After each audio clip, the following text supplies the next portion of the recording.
Almost ready.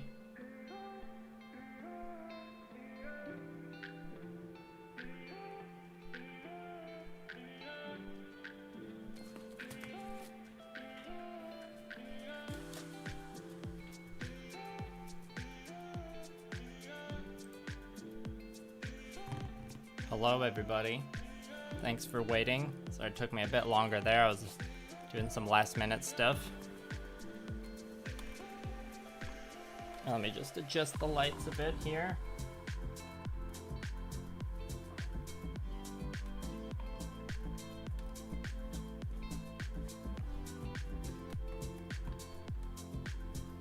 Hello Blake, TH1Mex, or THT1Mex, I don't know how to say that. K Quinn, Bo, Charles, Brianna.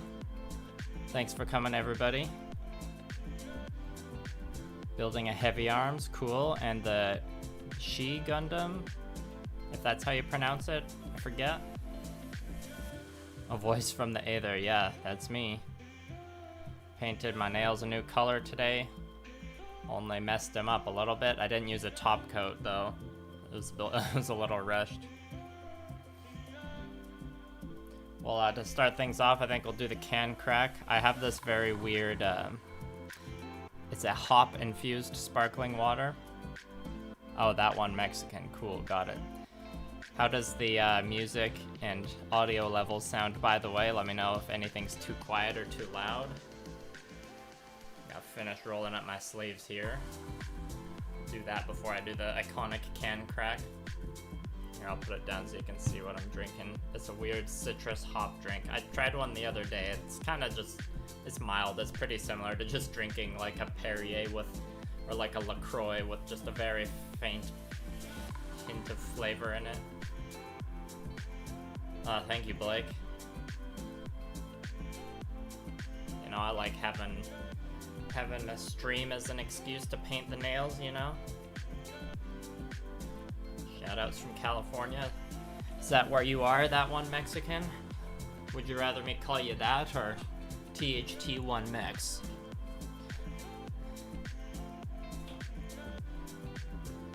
Alright, Bo, I'll knock the mic. Let's see, the mic. The mic's loud enough. I'll just knock the music down a little bit then.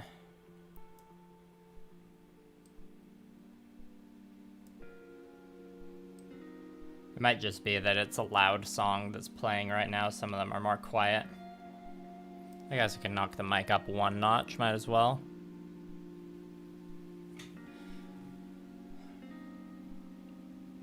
Sally Hansen's Clear as Nails is both a primer and a top coat. The one I used here might be a Sally Hansen's, actually. I don't know, I put it in the bathroom, back into the bathroom, so. My mom just, around Christmas time, was like, rummage through my nail polish. I've got too many, you can take some if you want. So it was just one of the random ones I grabbed. I think the color's called Midnight Drive. Anyways, I'm gonna crack this can here. Hopefully it's nice and crisp. Ooh, that was a quick one. And I didn't damage my nails doing it, cool. Cheers, everybody.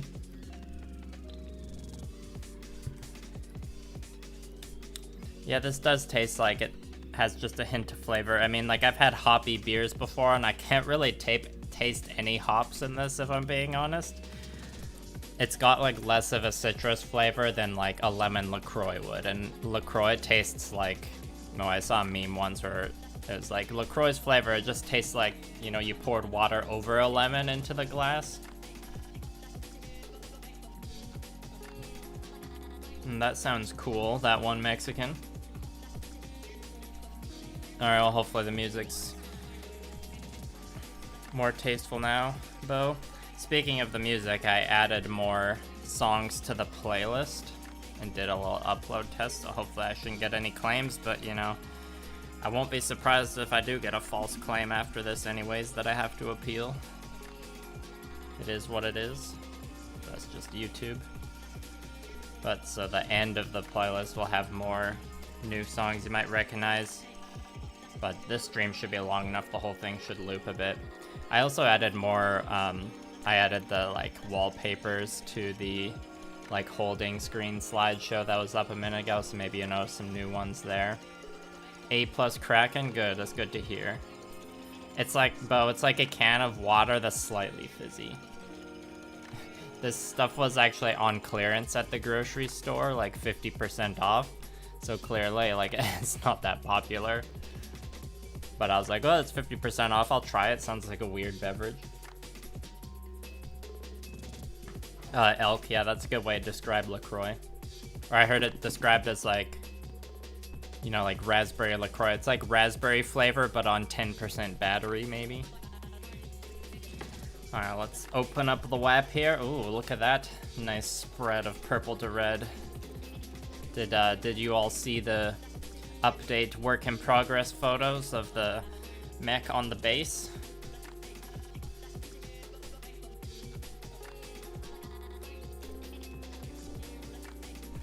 Got that done yesterday. It was a pretty productive day because I wanted this stream today to be all about edge highlighting. Yeah, I gotta select a brush to use now. Excuse me, that's burp 1, people. Let's keep track. I think the record is 5 or 6. I can't actually remember. Those plus caffeine. I mean, if you want caffeine and like a carbonated drink, you might as well. Well, yeah, I guess I know what you mean. If you don't want like all the sugar of a Red Bull, so you need like a caffeinated LaCroix. I wonder if that exists or something like it.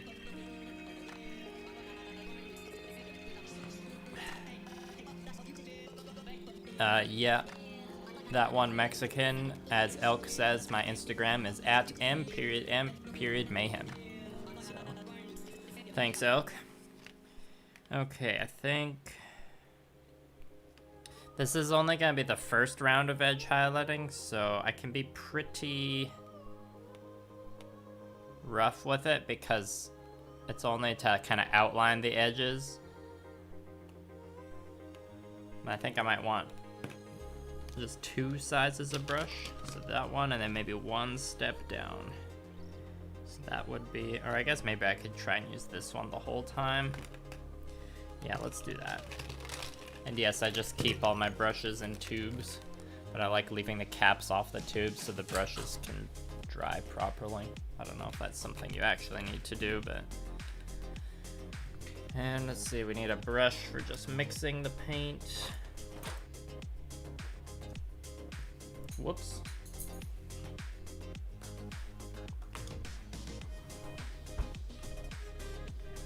You recently finished an Alex 2.0. That's a pretty thick one, right? It's got like armor plates on top. Oh yeah, Blake, we're gonna get real edgy today. Cokes, aha, brand of seltzer. Some flavors have caffeine. Alright, thanks for the tip, Elk. If you check that out, Bo, see how that does, see if that does the trick for you. And I wanted to show off the nails a bit today, so I'm not gonna be wearing a glove to handle the model. I just gotta make sure my hands aren't too greasy. And I don't want my hand to get too sweaty.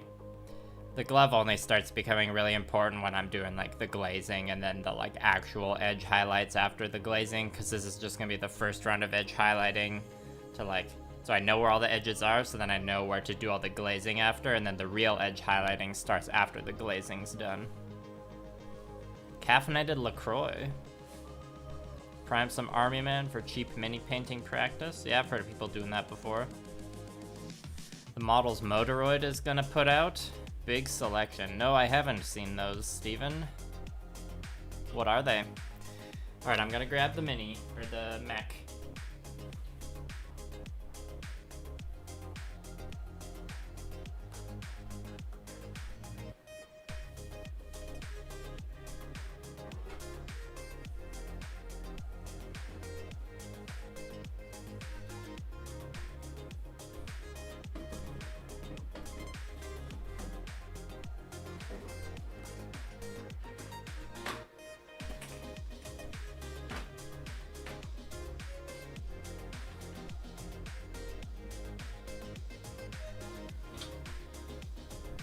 Alright, here it is.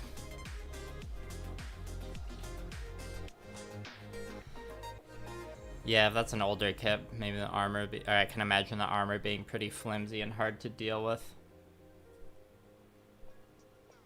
Alright, see ya, that one, Mexican. Thanks for coming by. I'm sorry I haven't actually started painting yet.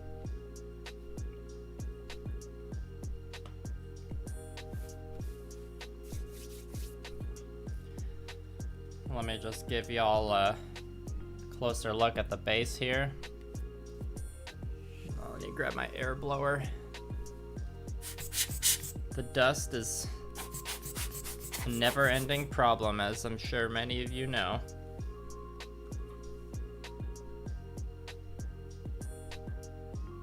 Yeah, I'll have to remember to look up Motoroid after the stream. And we've got all the colors blocked out here. I haven't finished blocking out the colors on the head and arms yet, because I just wanted to get to the edge highlighting for this stream. Because after next week, I don't know if I'll have time to stream, but I wanted to make sure I get at least one solid edge highlighting stream in for you all. Burp too. Oh, Motoroid? See, I thought you were just misspelling Nendoroid, but maybe Motoroid's just a line from Good Smile Company I haven't heard about. Shinkalian kits.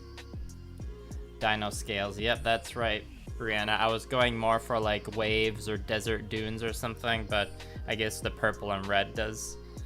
I can definitely see some like artwork in a dinosaur book having those colors.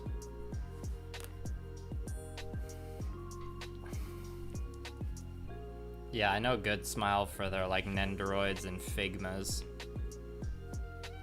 Me and Blue Parappa have been lamenting the fact that we don't have the Tachikoma figure from Good Smile, or that we didn't pre-order it. I don't know if it's out yet. If there was a Tachikoma model kit, I would definitely pre-order it without question, but it's harder for me to justify something else. Ellen Ripley and a power loader.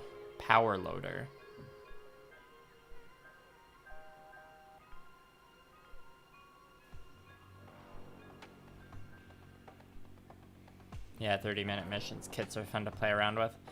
So for the gray armor, or the armor that's gray, it's gonna be white eventually. So for the first or basic edge light here, we're just kind of doing a 50-50 mix of this pre-thinned titanium white I got from the art store and the somber gray from earlier.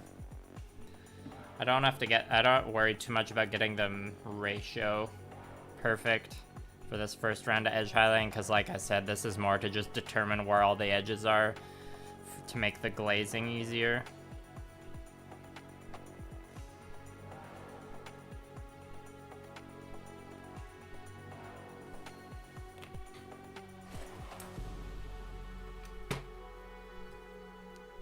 Get the gunk out of here. Oh, that was a kind of fun paint peel.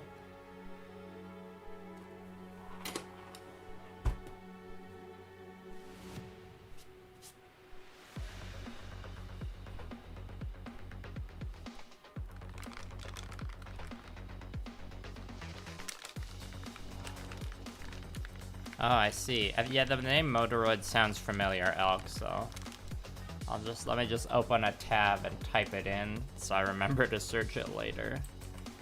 But I won't get distracted. I'll just type it in the search bar, but I won't actually hit enter.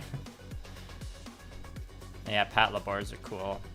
I've only seen one of the movies, the Pat Labor OVAs, and it was a long time ago. I don't quite remember which one it was. Yeah, Desert Sunset Brianna. I think that's probably like the main thing I had in my mind. But, you know, in a very abstract way. Excuse me. Thank you, Jose. Let's get one more drop.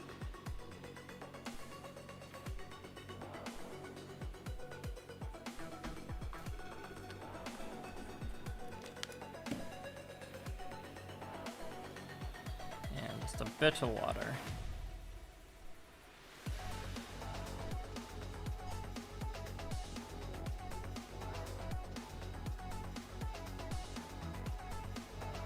I hope you all find me mixing the colors together on the wet palette satisfying, because I think it's pretty fun to do. Who doesn't like mixing paint?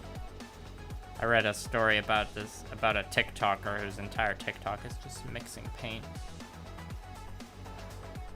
I can definitely see that being a big hit on TikTok. And I need more white.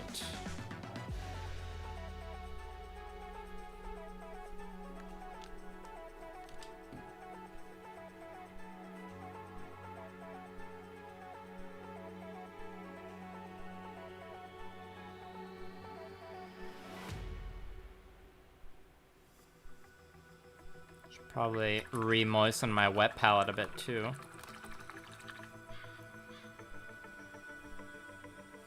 Now the water just looks like my favorite drink to get from a Japanese convenience store. A good old Pocari Sweat.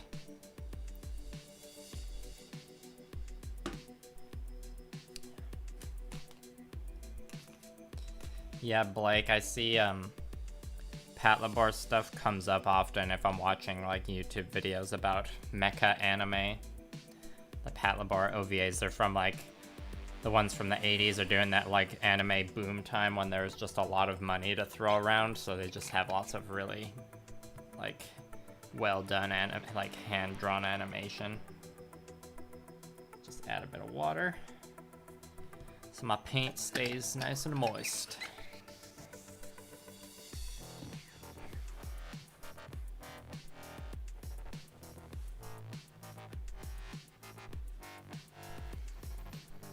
I guess I'll probably start at the feet and work my way up.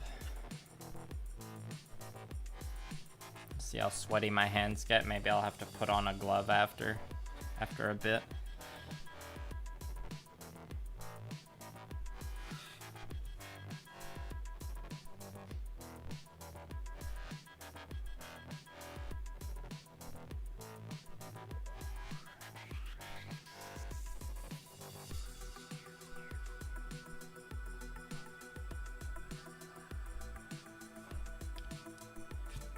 Yeah, you can see that again, Blake.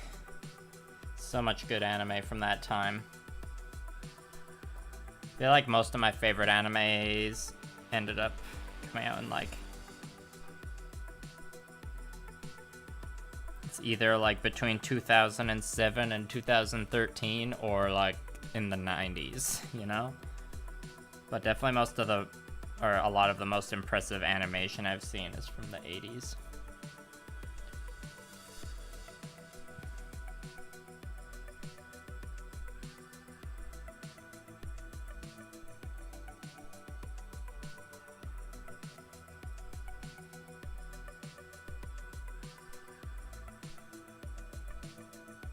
I don't have to worry too much about messing up in these parts because this is almost like the test edge highlight, or the edge highlight to figure out where the gradients are gonna go.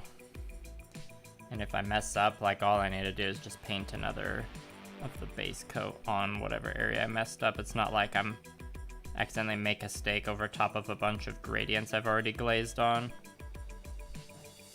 So it's good that my hand, or it's not good, it's like not a big deal that my hand's shaking a bit.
Oh, feels like it's been a few months since I've done any intense edge highlighting.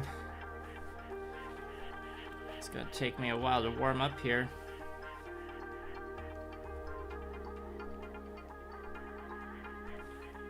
It'd be nice if I could break the 3-hour mark on the stream today. There's a little fiber stuck to the end of the brush there.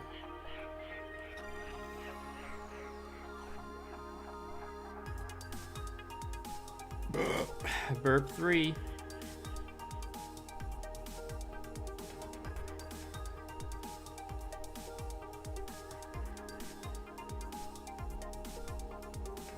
Yeah, like doing the inside part that I'm edge hiding right now, I don't know if that'll be necessary, but I might as well do it for now. I can always change my mind.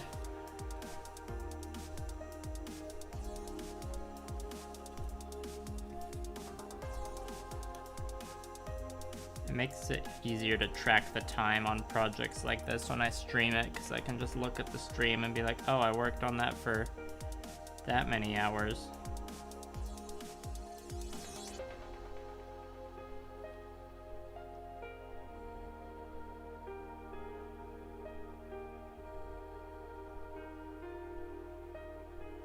My paint might be just a little too thin.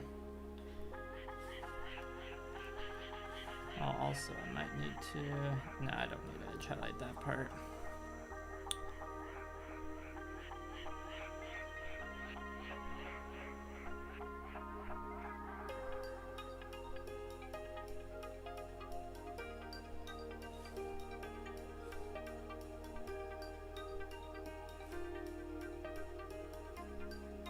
I'll do my best to keep everything in focus with the camera, but apologies if I miss.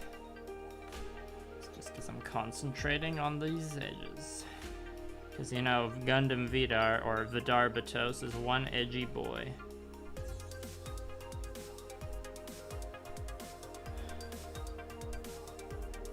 Yeah, I guess I'll just leave that part in the middle like that for now. Well, almost done this one section of foot.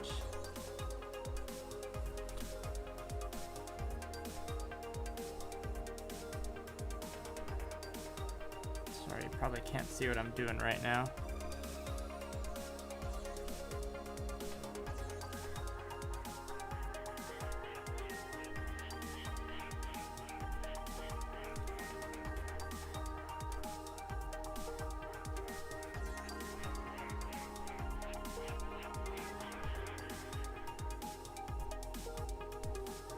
When I'm painting like this, it is easy to paint more edges than necessary sometimes. Gotta catch myself. Actually, I think I will do this line. Speaking of painting more edges than necessary.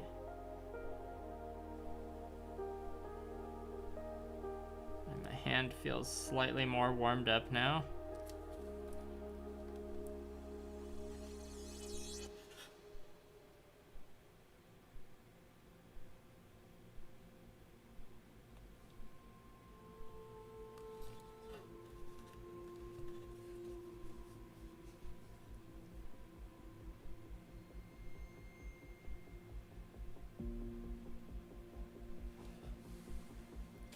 Alright, there's that section of foot done. I'm gonna catch up on these messages.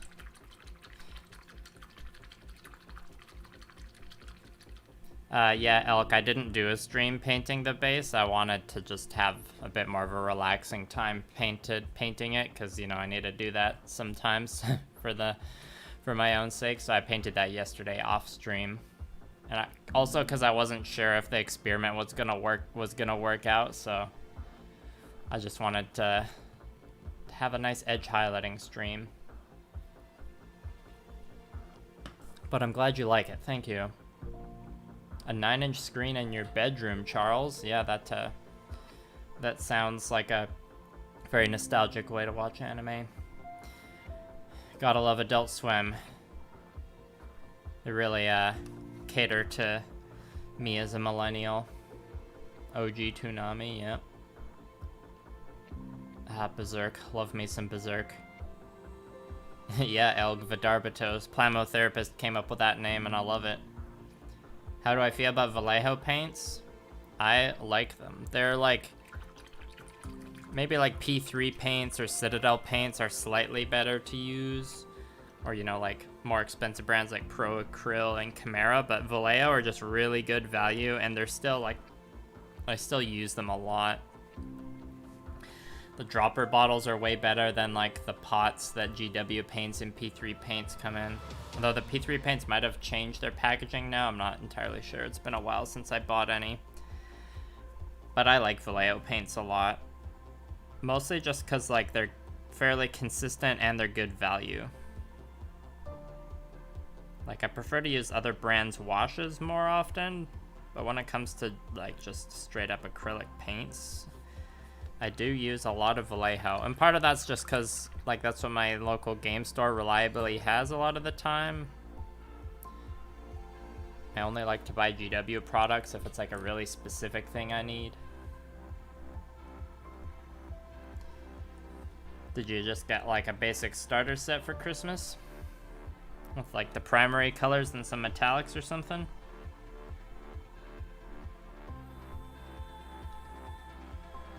Alright, I guess I'll do the back of the foot now.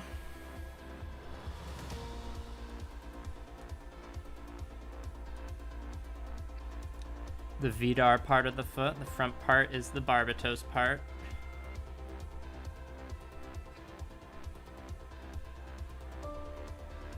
Oh, Brianna, I forgot to ask, is Devin watching with you?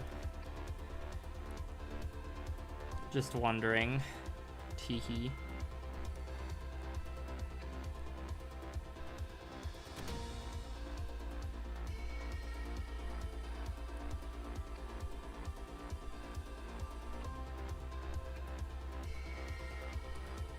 American Civil War set of acrylics. Interesting.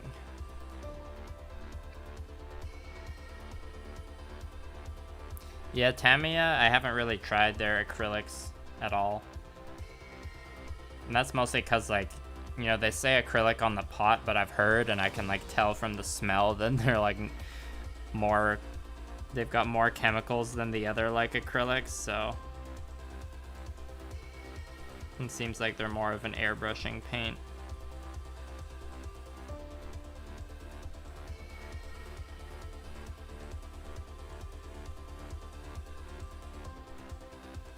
Might buy some Tamiya if there was like some clear parts I wanted to paint with one of their clear paints.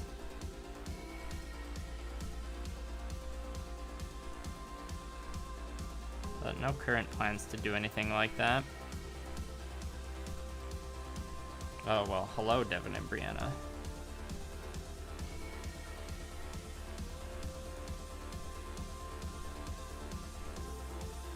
Ooh, it's gonna be annoying to edge highlight the inside of this foot part, I can already tell.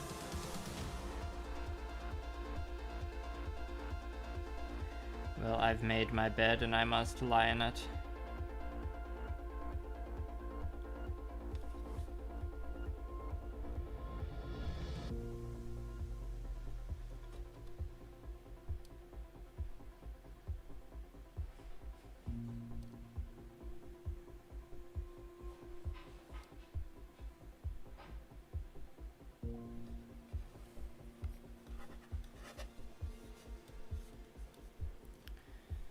Not sure if I want to move on to the other foot after this or just start working up the leg.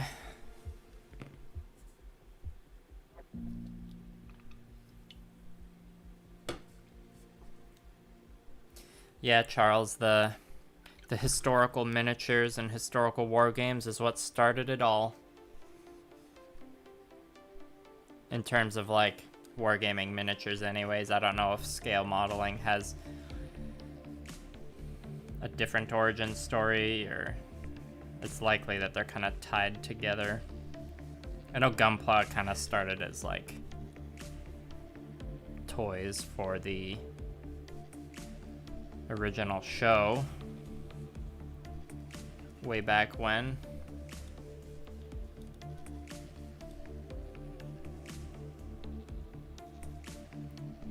Pretty sure that if it wasn't for the success of the Gunpla itself, the Gundam anime wouldn't have really taken off in the way it did.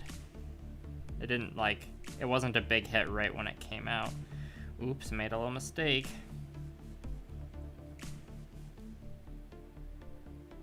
That's bound to happen.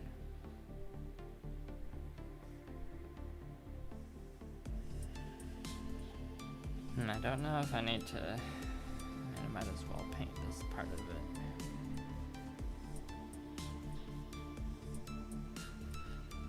Oops, made another mistake.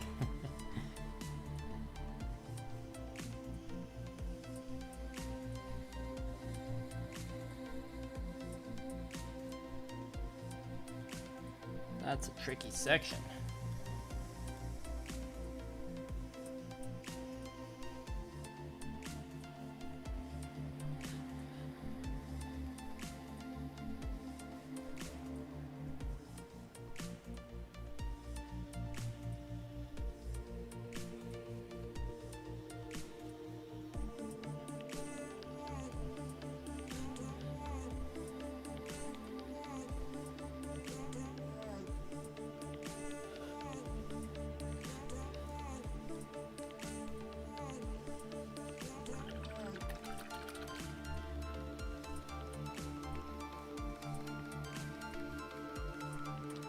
Quality of this brush is mediocre. The price I paid for it, that should be expected, I guess. I think this one came in a set with a bunch of other brushes. And the set was only like 20 bucks or something, so maybe it was 25. It's good enough for today's purposes.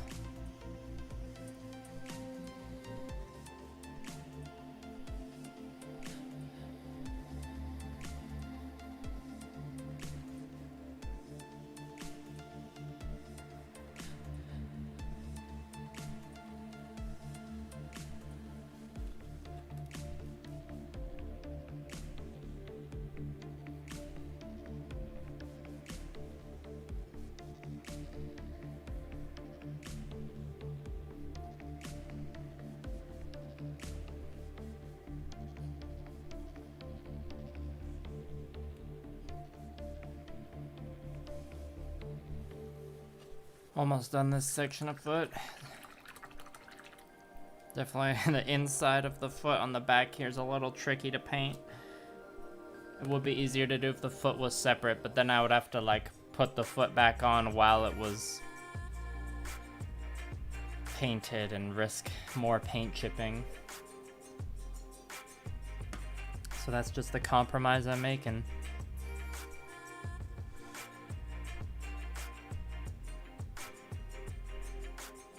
Yeah, there's some, I haven't seen all the Tomino works, but you gotta respect the legend. My favorite Universal Century works is Thunderbolt. I don't know if that one's directed by Tomino or written. I don't think it is.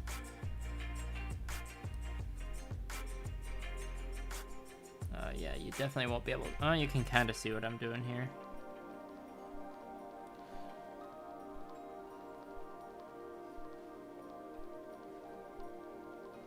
How do I do this on the other side? Okay.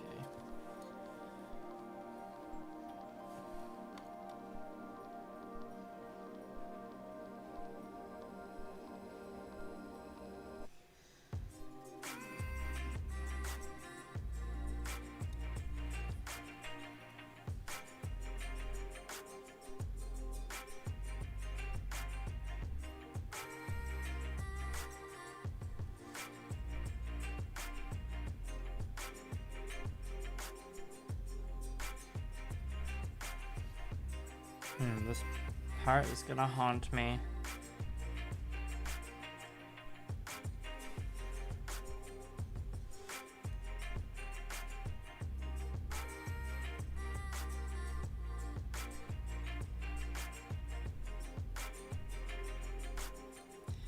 Okay, glad that's over with. Yeah, those Tamiya paints, you can definitely airbrush them, Bo. There's probably, and Tamiya is like a big brand, so the appropriate like Tamiya thinners shouldn't be too hard to get either.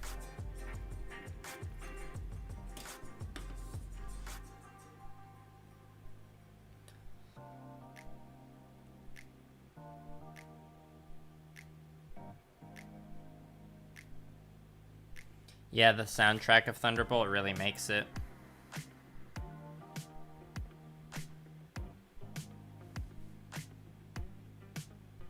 Oh, interesting, Blake. They level well, but you only brush paint them. But they are chemically, like I thought. I have one random, like, gray Tamiya paint in my, like, just like a random box of paint I have in a stash, and never used it. Don't know how old it is. I don't remember where I got it.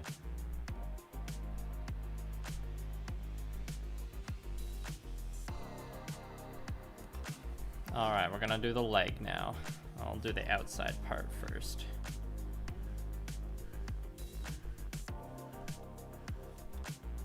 Yeah, it's important to play around with the airbrush bow. I'm always trying to do that a little bit, but I gotta take baby steps because airbrushing's hard.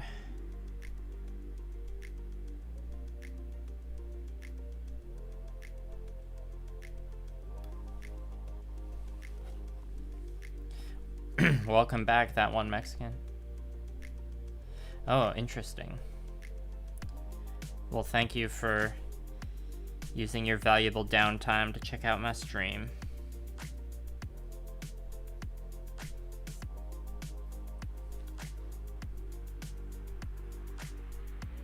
Now you can actually watch me do some painting.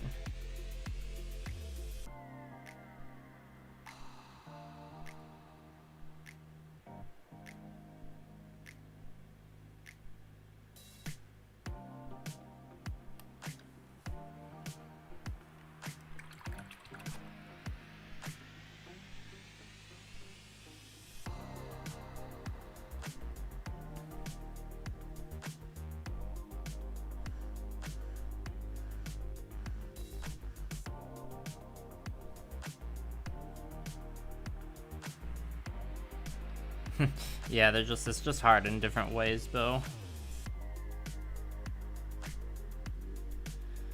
So there's probably more gunpla builders who find the brush painting just as hard as I find airbrushing. What gets me about airbrushing, or what I find hard, is just all the maintenance and like parts troubleshooting you have to do. Just because of the mechanics of how it works. A lot more to like keep track of, and you know, like thinning ratios and all that.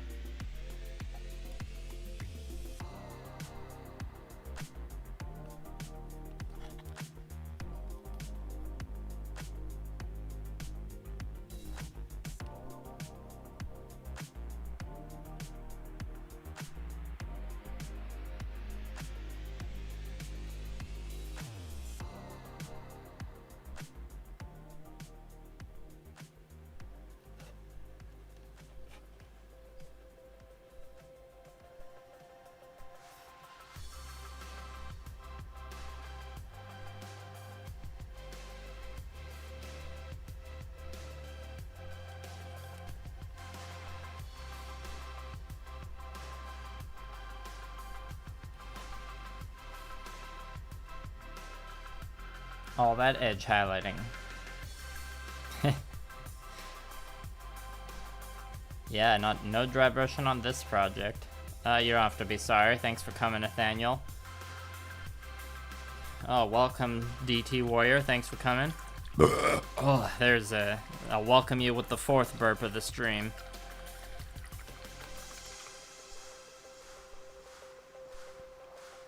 Hopefully that wasn't too jarring.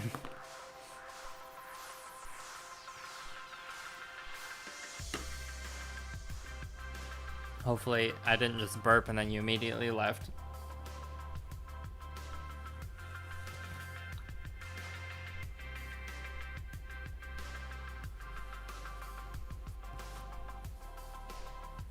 I still like dry brushing a lot though, Bo.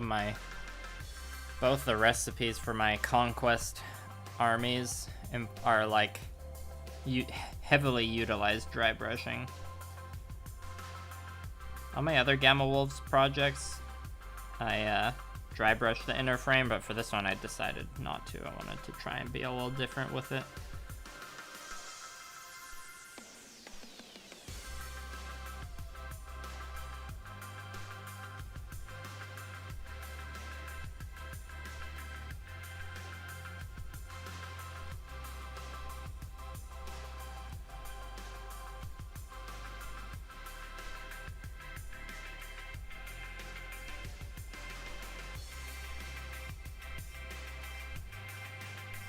I'm not sure how I want to highlight these bumpy bits here.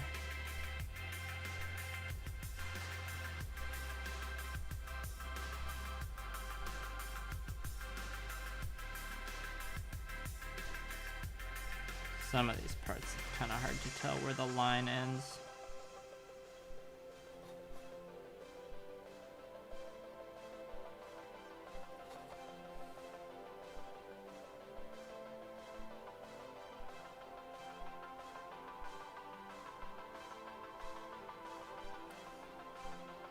But like on this side, you can clearly see where it ends. Maybe I should just add an artificial line here then. Always change it later.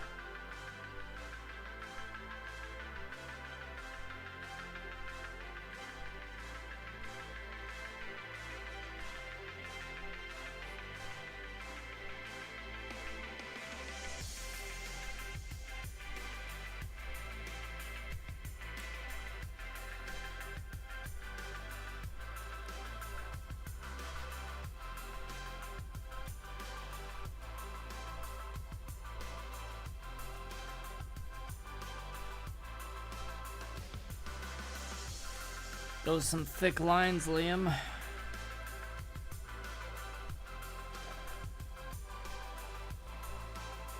Just a little more here. Alright.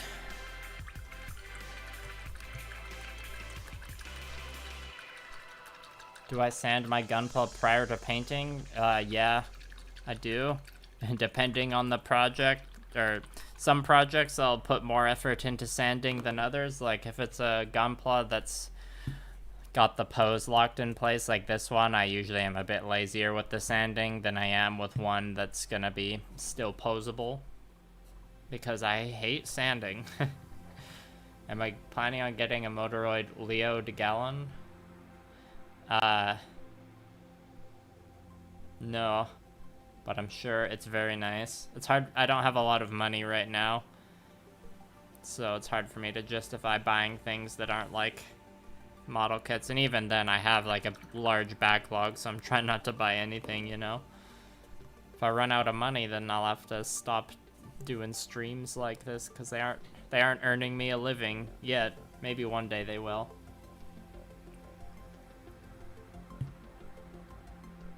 Used an alcohol-based reducer. It dried out the paint on the inside of the brush so badly it ruined a nozzle. Damn.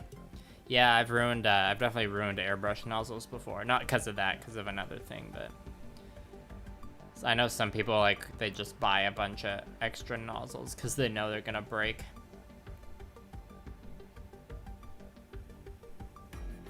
Oh, I'm glad I blessed you with a burp, DT Warrior. Watching from work. Nice, Ethan. I'll try and keep it safe for work. I usually do.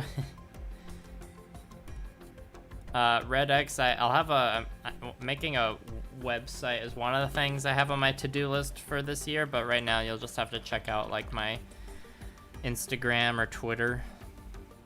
There should be links for those in the video description. Instagram is m.m.mayhem. Twitter is m_m_mayhem. 1 part paint to 2 parts flow improver. Yeah, flow improver. It took me longer than it should have to realize how useful flow improver was. It also didn't help that my local hobby store didn't carry it for a while, but now they do, thankfully. This flow improver is very good.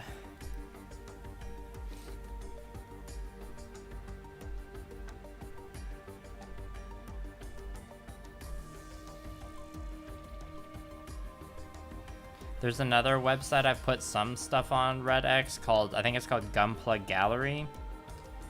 They're kind of a new platform that started up a while ago. I only have pictures of a few of my builds up there, but yeah, I need to make an actual proper website this year, so I have a nice professional way to display the work, but I got so much on my plate.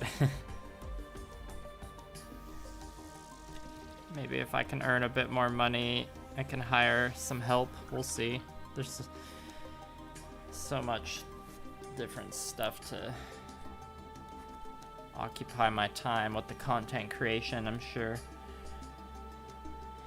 you all are familiar with some of that. Or just in general that there isn't enough time in the day. Alright, rest well, Bo. Drink lots of water. Hope you feel better. Thanks for coming as long as you did.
I'm getting my booster shot on Monday, and I'm just hoping I can continue to dodge the infection until then. It's tense, though.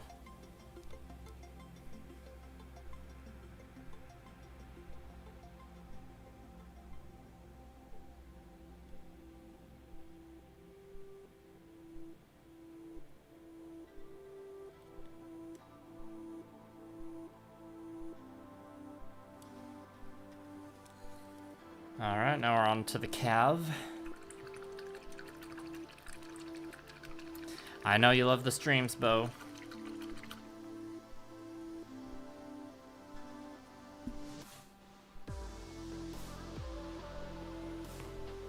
I was wondering if you, when I was planning this one, I was thinking like, oh, it's probably at a time that Bo will be able to show up. Excuse me. Was that burp 5?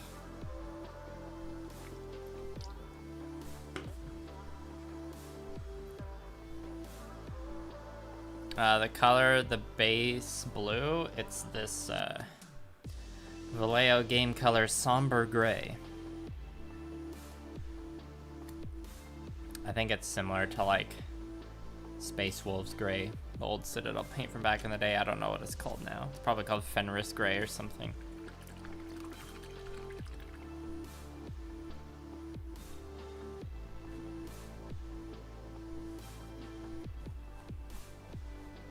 No, I'm getting paint on the part of the brush that I shouldn't.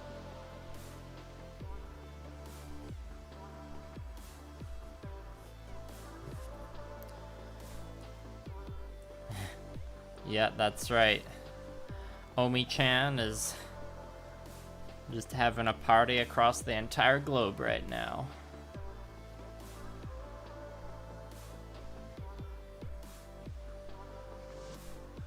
The Unicron variant.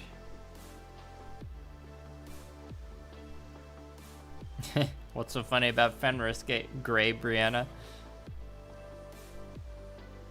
It's Vidar-Batos. Because it's a Gundam Vidar and Gundam Barbatos Kitbash. Full credit for the name goes to Plamo Therapist. He came up with it last stream.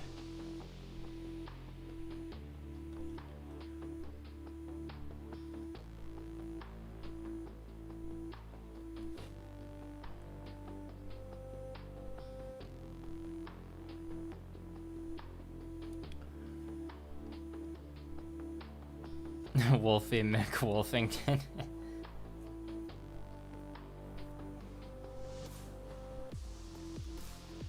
Yeah, Brianna, there was a funny, like, controversy a number of years ago when, I guess, PETA the, you know, organization People for the Ethical Treatment of Animals, they tried to, like, call out Games Workshop for their Space Wolves models like, wearing animal furs, because, you know, they're, like, Viking Space Marines. And everyone kind of, like, rolled their eyes at it, because it's like, PETA, you're going after, like, science fiction property right now. And then I saw someone point out, they're like, they did like an actually, where they're like, well, you know, the wolves on the planet Fenris or whatever are just like mutated space marines who like couldn't handle the Primarch's gene seed or whatever. So they're actually wearing the pelts of their like brethren. This is a story from a long time ago, so I might be getting some of the details right, but I think it's pretty funny.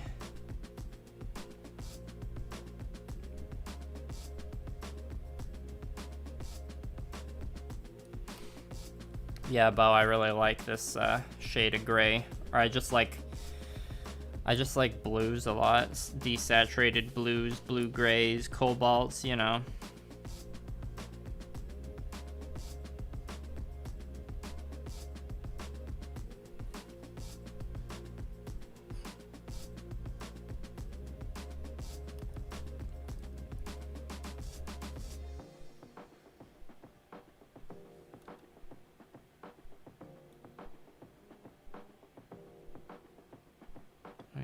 To check the description of the stream. Make sure. Can't remember if I actually put my Instagram links in there.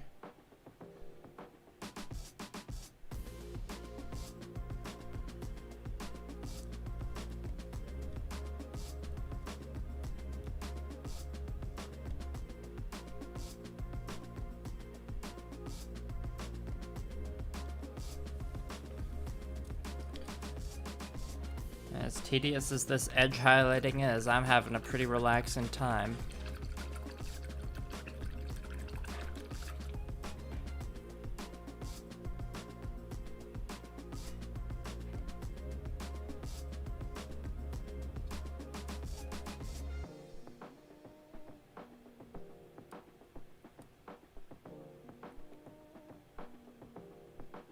Burp 5, thanks for keeping track, Chris. Champagne. Oh, congratulations, Charles.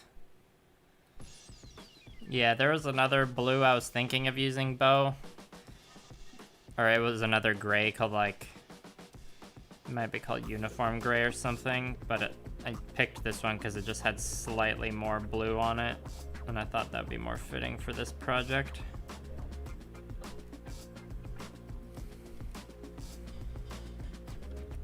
Yeah, I don't know if Mechanicus Gray has any blue in it. The other one I was thinking of still had like a teeny tiny bit of blue, but barely any.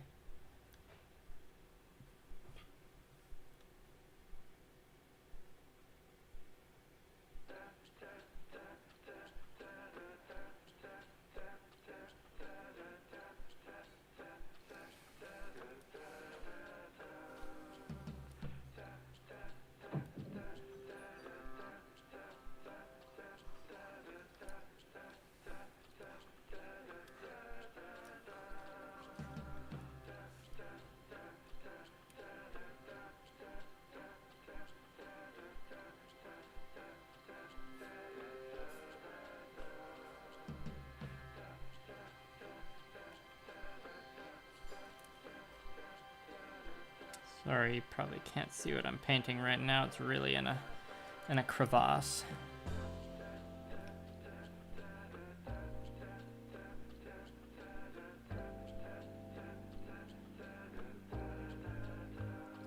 Hopefully I don't have a weird concentrating face.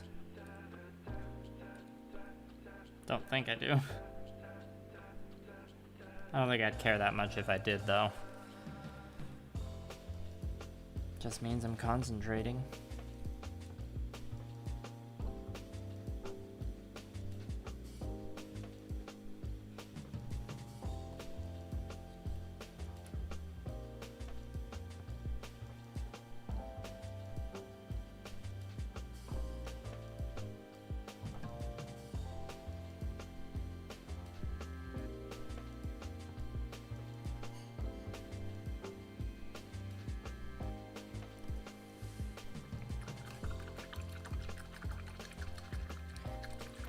So Charles, on top of your wedding cake, is it just gonna be like 2 gunpla or what?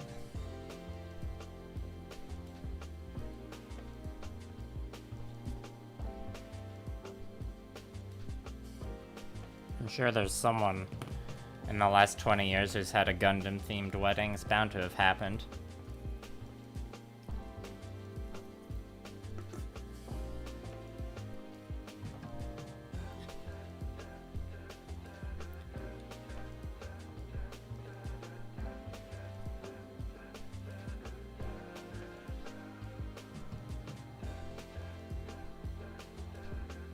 Oh no. There's a beard hair on the wet palette. No, I haven't tried the green stuff, world color shifting paints. I haven't tried that. I haven't really tried any green stuff world products because just because I haven't seen them at any stores in my area, or haven't seen anything that made me want to buy it. Let me know how those are though. Burp 6.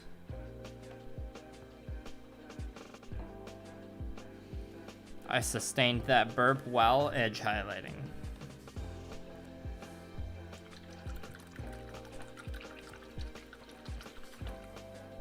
Oh wow, Charles, that sounds way better than a wedding cake, to be honest. I'd rather have a Waffle House food truck than a wedding cake. You know, whether I was getting married or attending a wedding.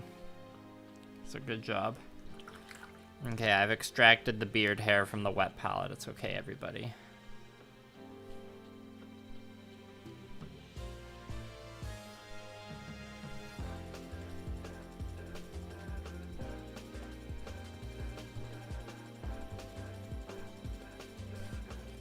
I'm gonna have to refill the palette soon, I think.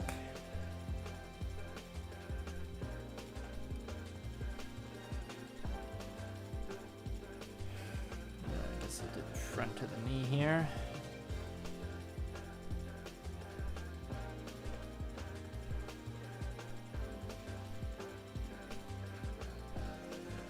Right, remember to check the description after I use up all the paint on the palette.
Nice bow. Gotta respect the Dragon Ball Z figures on the wedding cake. Yeah, Brianna, I painted one of those minis. Mm-hmm. Any plans for dioramas? I got... I mean, I guess the chibi dragon that I accidentally shattered was like kind of gonna be a diorama. I guess it's more of a scenic base. I don't have any current plans for dioramas. But I mean, that doesn't mean I don't have ideas in my head, but I got ideas in my head or written down on random papers everywhere. I think Taz is working on a pretty big diorama right now. By Taz, I mean Plamotherapist.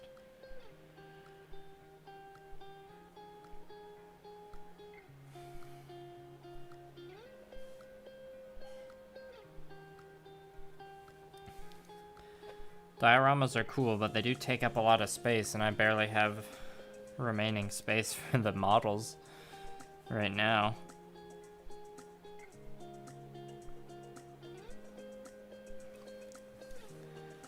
Gotta try and sell some. I am thinking of putting up the LBX Fenrir, my Gundam Age Kitbash up for sale. I can't remember, there might have been one more. I'll probably put this Vidar up for sale when it's done, but it's gonna take a long time to finish it, so I have no idea when that'll be available.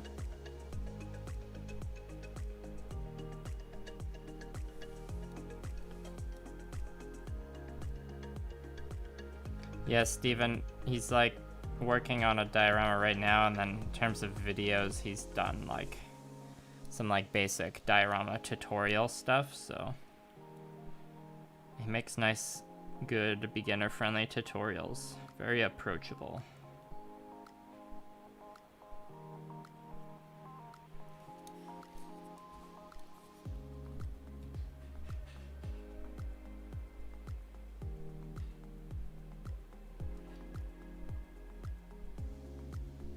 Or Leonel Builds does some cool diorama stuff too. He did a Dune diorama in his last video. And it was like, oh, it seemed like a pretty quick turnaround project. Pretty good results for pretty fast turnaround. I don't actually know how long it took him though. I just watched his video. The video's like 6 minutes.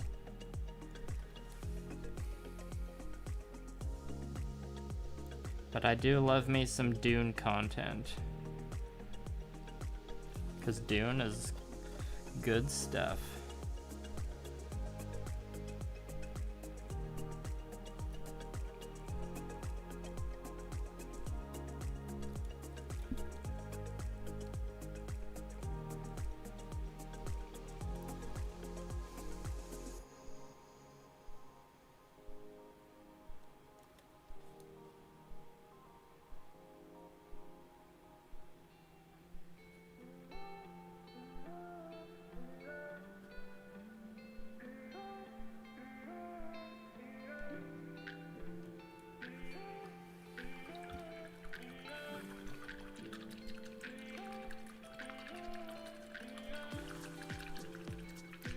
Yeah, Brianna, I had a feeling I would need to, or when I arrived that weekend, I had a feeling I would need to help with the painting.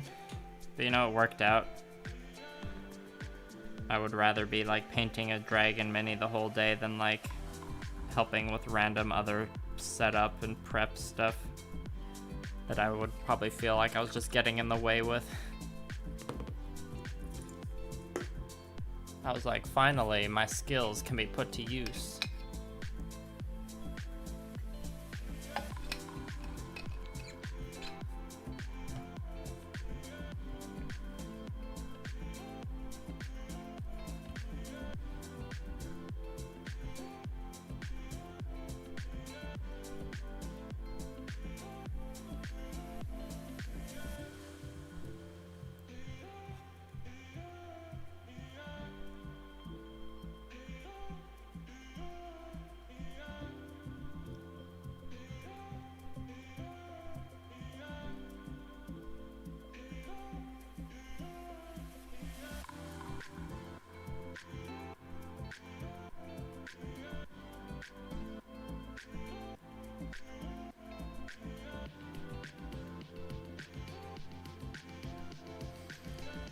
Maybe I should move the camera just a little closer.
Alright, the knee's done. I hope I have enough paint left on the palette to finish this leg, or this section of the leg, so that'd be a good place to take like a 2-minute break. Or just catch up on the messages, I guess.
Sorry, it's the inside part of the leg, so there's some awkward angles I need to reach to.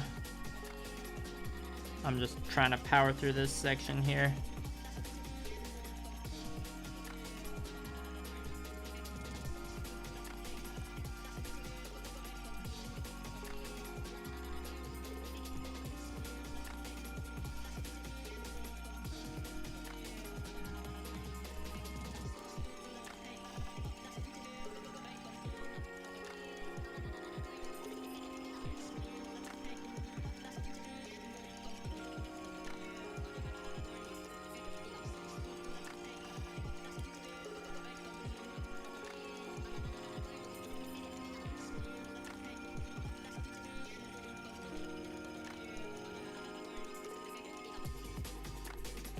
Ooh, this is the tricky part.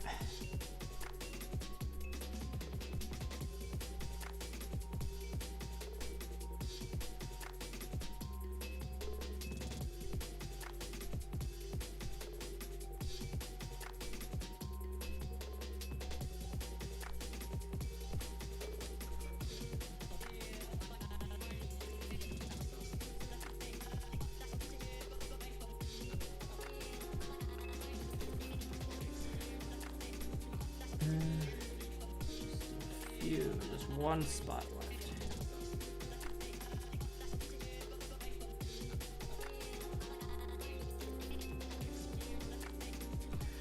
Okay, that part of the leg's done. Take a breather. You're still in the first book, the Sun Eater series. I don't know, that name sounds kind of familiar, but I don't really know anything about it. Sun Eater sounds like a very Dune-esque name. What would I do if my significant other destroyed one of my gunpla that I spent 20 hours customizing? I would ask them how it happened, I guess. My significant other is also into gunpla, so I trust them not to destroy anything unless it was like an accident, but I guess I would ask how it happened.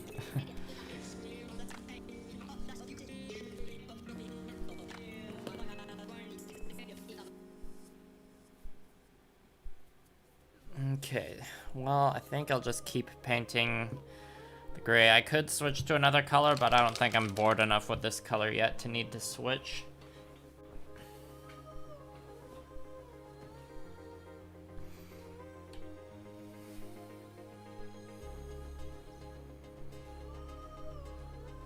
Yeah, that's a fair response, Steven, but what about all the 20 hours put into customizing it?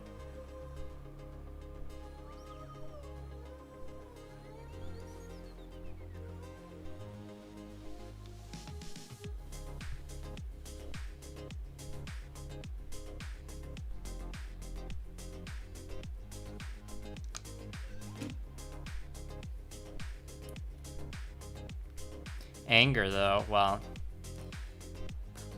sounds like a situation where I would need a lot more context to really say anything about, and it sounds like, also just sounds like something I can't really comment on. Sounds like there's too much personal information and relationship dynamics involved for me to really comment on it.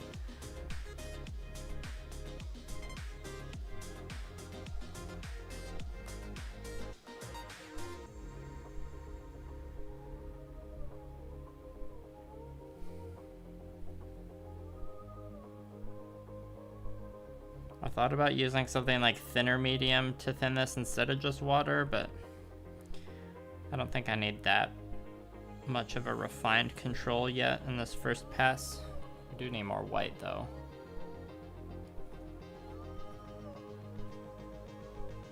Yeah, that's one way to frame it, Steven.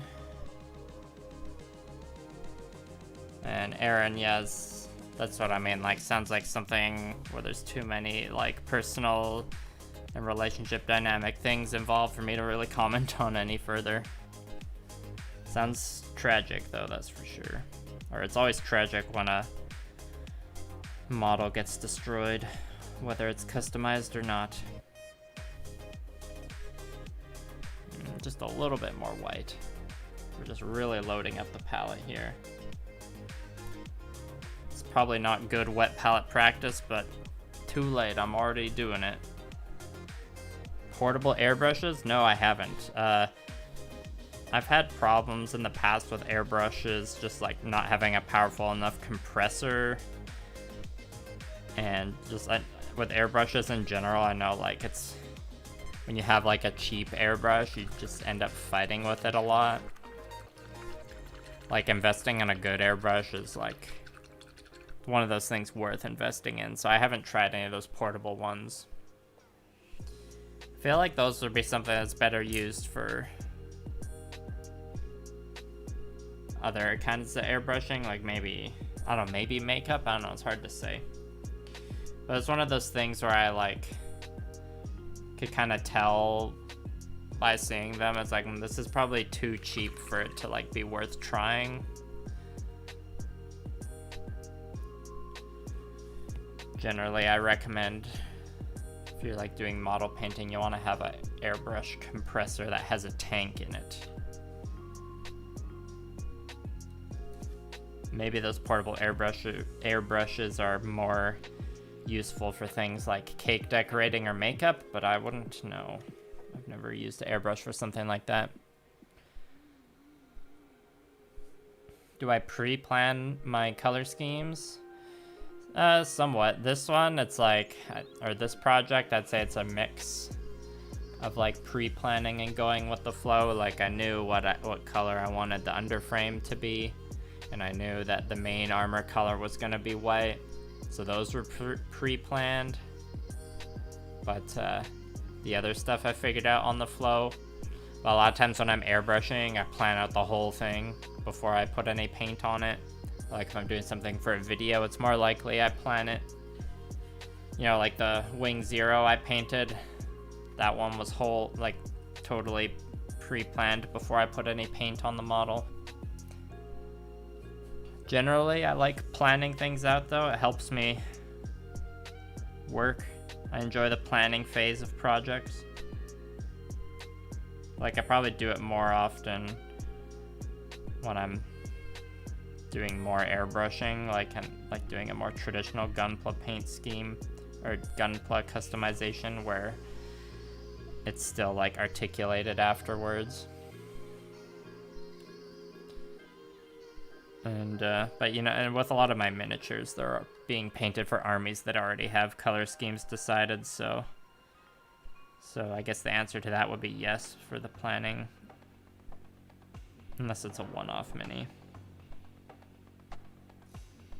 So there you go, it's the classic unsatisfying answer of it depends. Brand suggestions for the compressor? I don't really have any specific brand suggestions.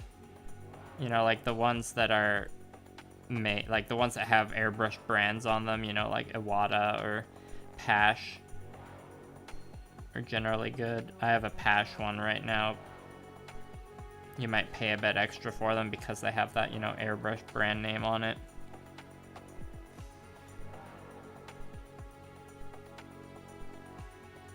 Main recommendations for airbrush compressor though, you need one with a tank and a moisture trap. Some people use the moisture traps that screws onto the airbrush. My compressor's moisture trap like came with the compressor and it attaches to the compressor end.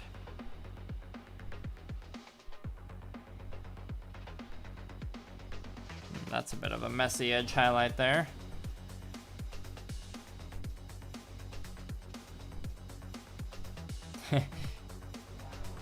Yeah, I go with what color feels right in the moment sometimes, Aaron, but you know, sometimes that means I gotta paint over it when I change my mind. I enjoy the like thought process of, or I mean, it's like hard and takes a lot of mental energy to like figure out the color separation and block out all the colors and make the choices. But I think that's one of the parts of painting I enjoy. It's like a mini puzzle to figure out, but it's like a puzzle with multiple solutions. When it came to blocking out the colors on Vidar Kitbash here, I was a little hesitant on many areas as to whether I had the right balance or not. There were a couple things I had to go back and change. Right to the side.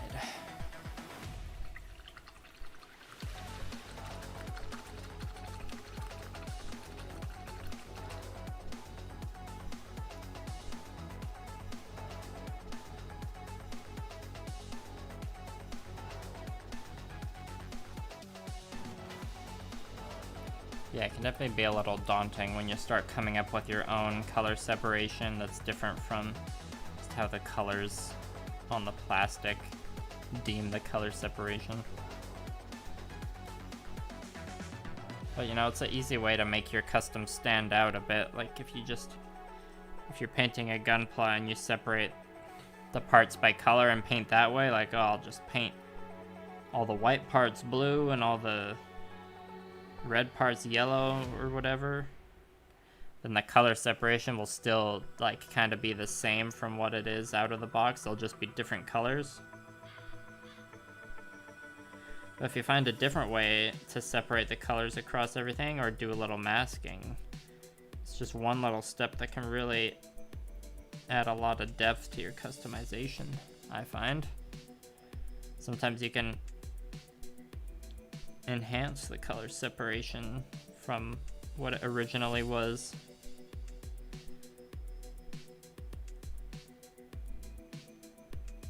Or you can like do some, like, you know, under frames are usually a kind of dark metallic color, so you can try and do something like make the underframe a non-metallic color or a bright color instead of a dark color. It's kind of what I was doing for this project, but you know, it's still a dark color. It's just like a color, not just dark iron. Dark iron does look really good as an underframe color though.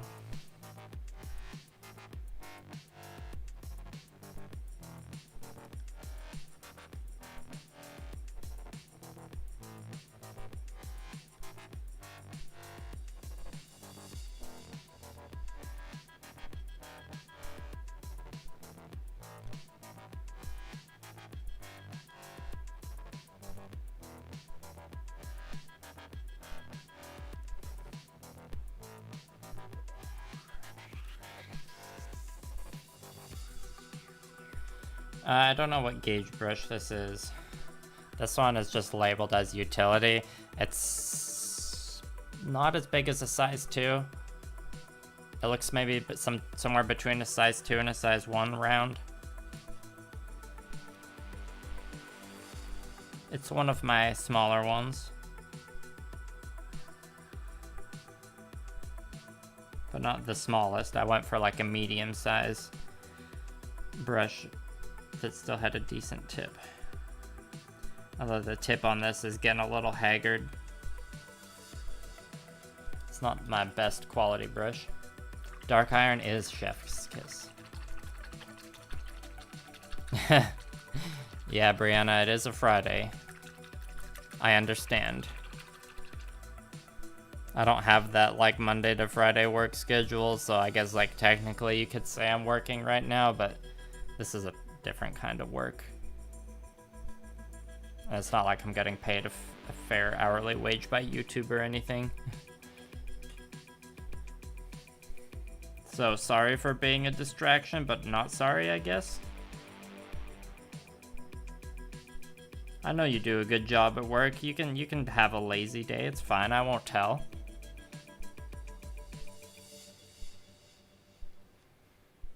Yeah, dry brushing, Aaron, if you're in a hurry. Edge highlighting if you want to do some meditative brush strokes. Not that dry brushing can't be meditative.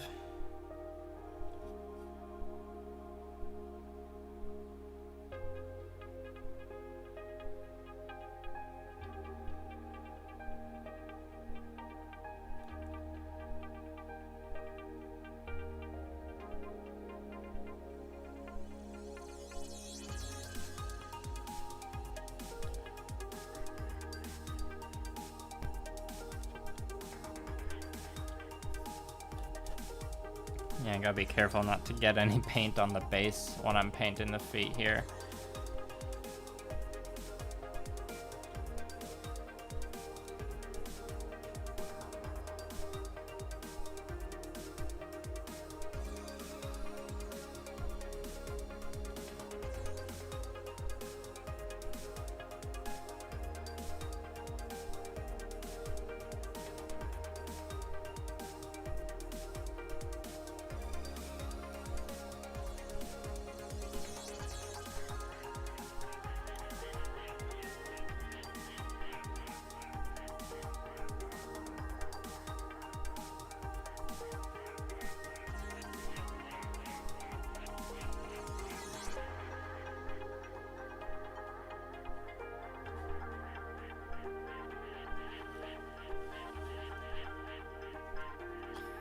The outside of the foot's always so much easier.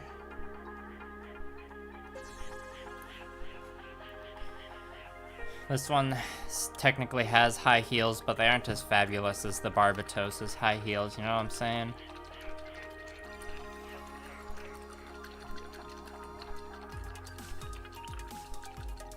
Ah, water slides on the Hainu.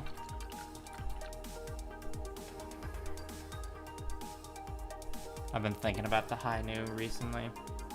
Do I use a special primer or just regular primer from the store? I think on the Vidar Kitbash here, I primed with G-Paint version 2.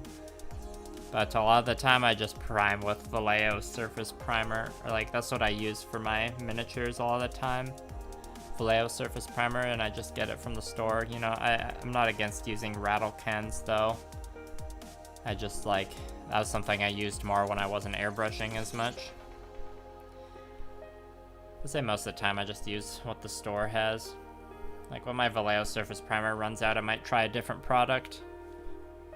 Oh, and I use when I'm painting with lacquers and I'm not, and like I want to use a gray instead of a black, I'll use Mr. Surfacer 1200, which is a very good primer, very smooth, but you know, it's lacquer paint, so it's a bit more of a hassle. Yeah, Barbie does have some kinky boots. My music's going in and out.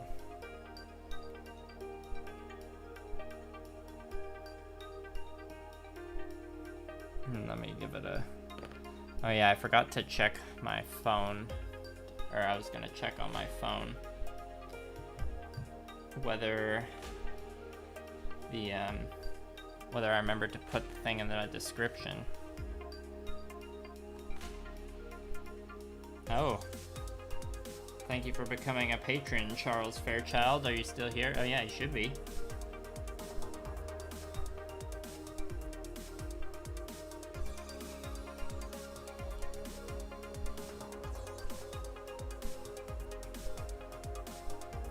Hasn't been cutting out for you, Brianna. Okay. Yeah, I mean, I like to have the music so I don't have to talk constantly. Okay, I did put my social media in the description. Let me just listen to my phone speaker quickly. Well, the music sounds okay on my end, so hopefully it doesn't keep messing up for you, Charles. Yeah, I'll respond to that Patreon notification again later, but that was a nice surprise to see on the phone. Oh, hello, Jetto. Yeah, Aaron, painting real grades is very intense. There's a reason in my November video, I just built the high nu and I didn't paint it because it was very intimidating, but I definitely want to paint it. I feel more ready now.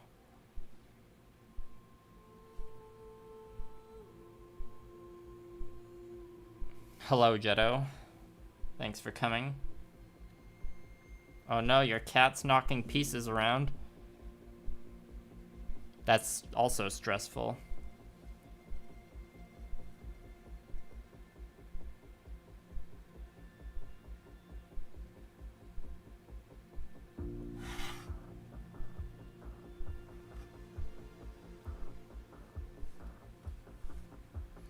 What's up, Jetto? What you working on? Yeah, it seems like it's something on your end, Charles. Sorry about that, though. Whoop.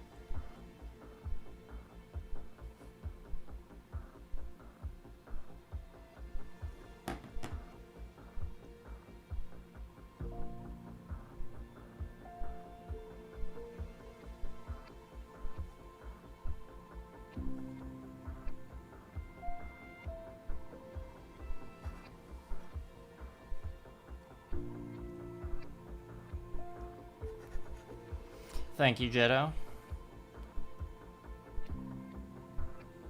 Any kits I expected to be good / awesome but ended up hating? I mean, I do like the real grade Ava unit too. It's a good kit, but the hip joint was a little disappointing. A little frustrating to deal with. Blue Parappa recently built the high grade Turn A Gundam. And it was just a high grade. We weren't expecting too much out of it, but that kit is a lot flimsier than I expected it was going to be. Even just trying to get it into a basic pose on the shelf was like way harder than it should have been.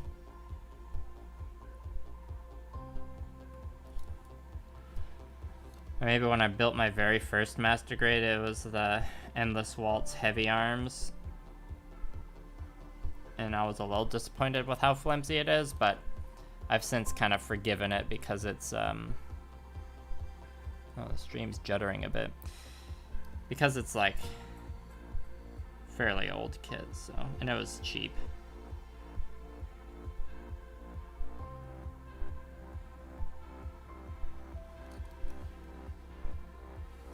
I like getting it to hold, a lot of the times getting a kit to be able to hold a weapon in both arms is pretty frustrating. Hence why I end up just gluing a lot of mine. Well, I don't glue a lot of mine. I haven't glued like more than half of them.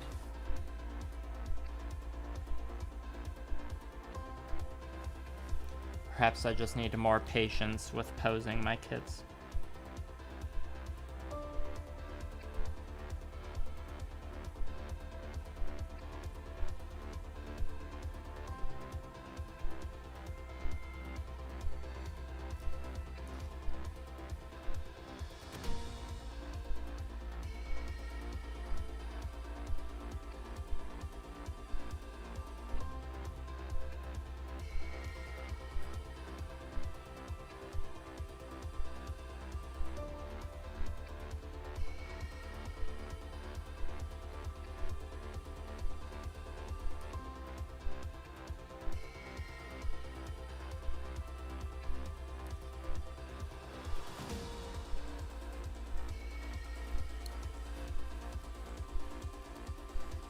Yeah, this foot's definitely going faster than the last one.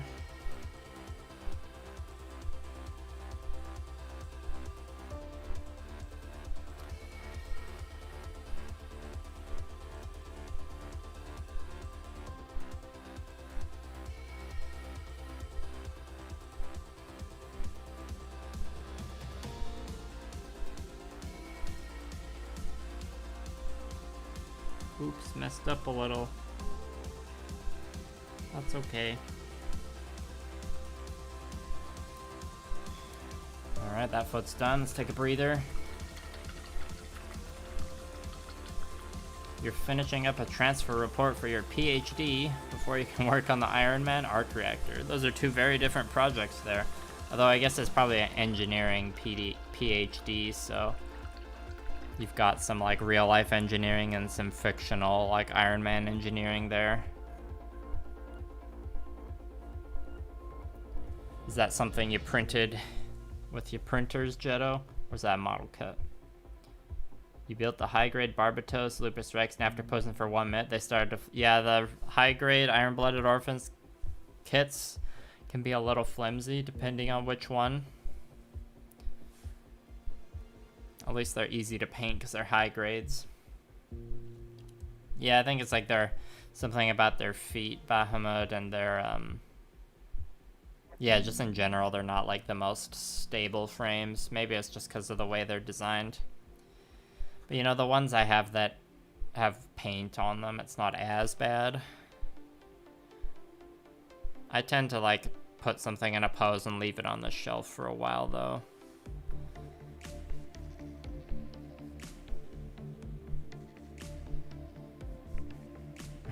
You fell out of love and then back in love with the Lupus Rex design? Yeah, I don't know if it's my favorite Barbatos design, but it's definitely grown on me a bit.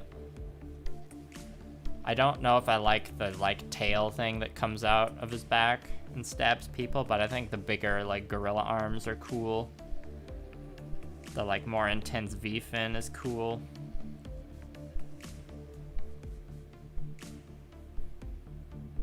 Cool, Jetto, thanks for the update. I'm always down for your videos, you know that.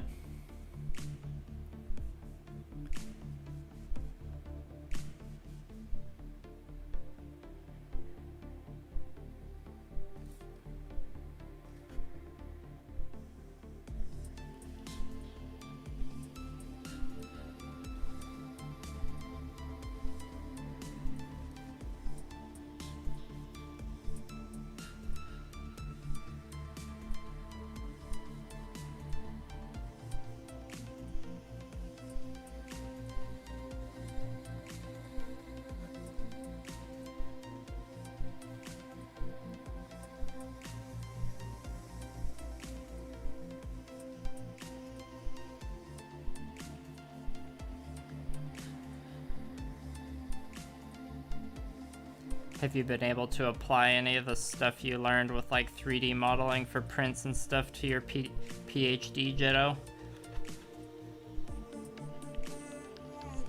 Is there any crossover there?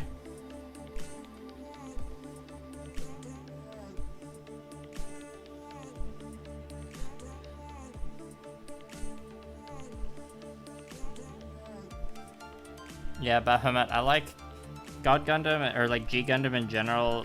I didn't like it at first, but then it really grew on me. I think God Gundam is a better design than Shining Gundam.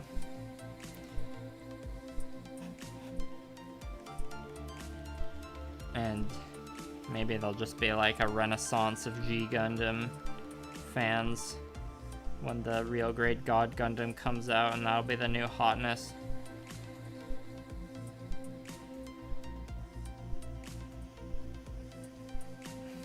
It seems like lately most of the real, or every time Bandai has released a real grade lately, it's been like a really impressive kit that everyone gets pretty excited for. Although it seemed like people got a lot more excited for the real grade Hainu than they did for the real grade Wing. But the real grade Wing Gundam was, you know, pretty cool from what I saw. And I'm pretty excited for that real grade God Gundam. I've already pre-ordered it, so that's a kit, another kit that I'll be intimidated to paint.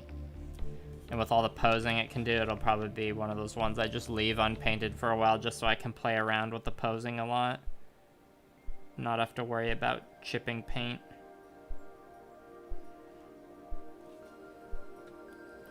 It's like that thing can do the friggin' splits.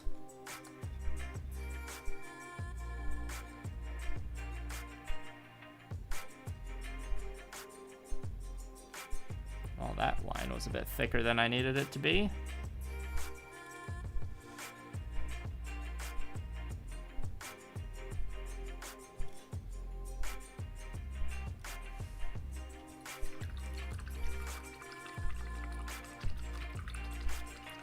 Right, makes sense, Jitto.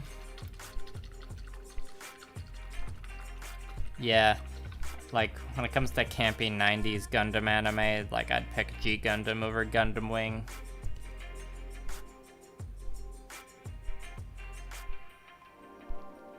Yeah, Shining Gundam, like, is still pretty cool. Yeah, I would, if I do paint the real grade God Gundam, it'll be with, like, airbrushing in the more traditional gunpla way, so that I can still, or so that it remains articulated. I would definitely make some people mad if I glued the pose of that one in place, pretty sure.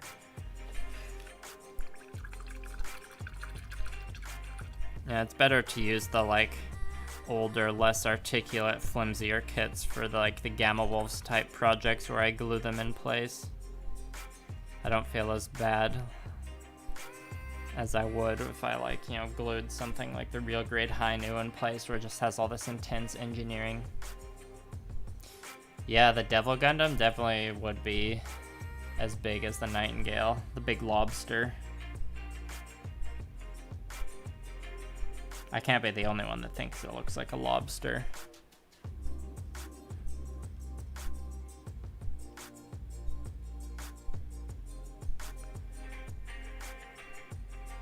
Denmark Gundam? Yeah, when am I gonna get the Netherlands Gundam?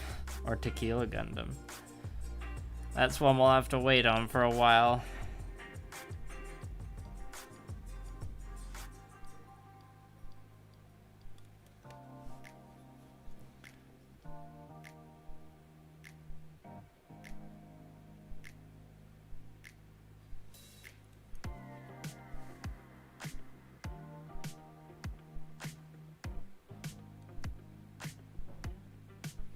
Yeah, grades is just like different levels of complicatedness for a kit. Yeah, looks like the chat's gonna do a good job explaining that though.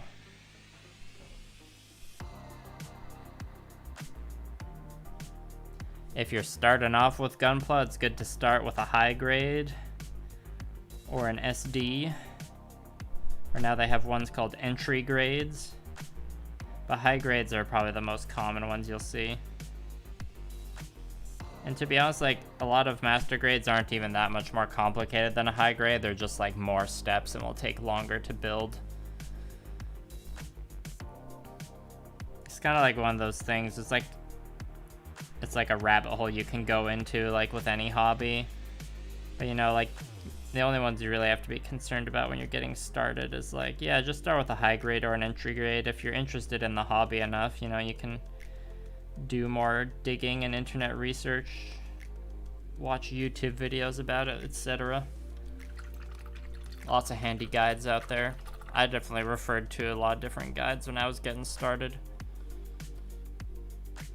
Yeah, that's what I usually say, Aaron. It's just like, go to your local shop if you have one, and just buy a high-grade kit that looks cool, and it'll probably run you like $20 to $30, depending on where you live. You don't even, someone pointed out, or reminded me last stream, you don't even need clippers, or parts cutters. You can just use nail clippers if you want, but it's more enjoyable if you use actual nippers. But I know you have those, or access to those, Brianna.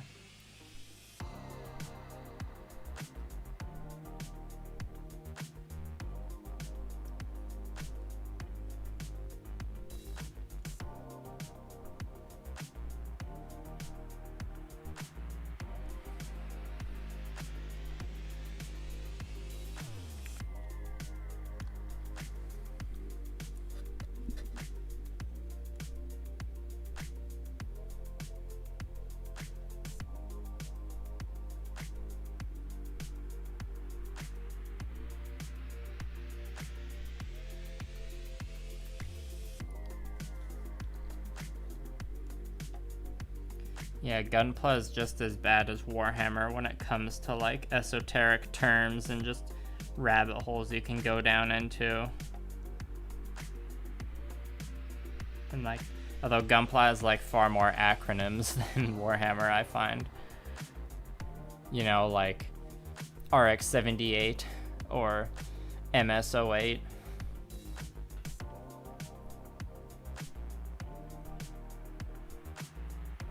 Thanks for asking us to explain the gunpla grades, Brianna. It's gonna make the chat, or it's already made the chat poppin'.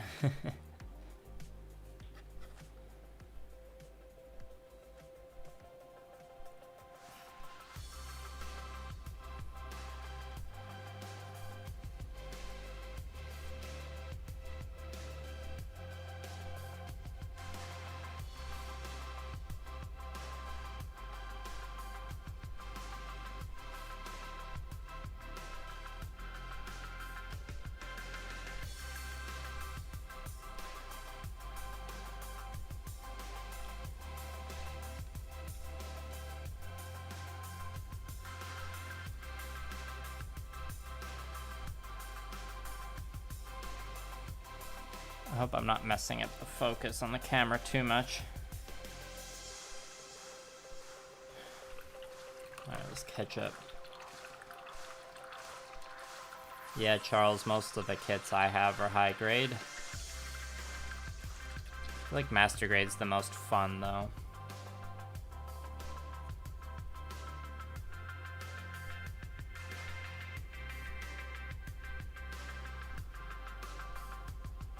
Oh, that sounds like a cool diorama with the MS-08s and Zaku's.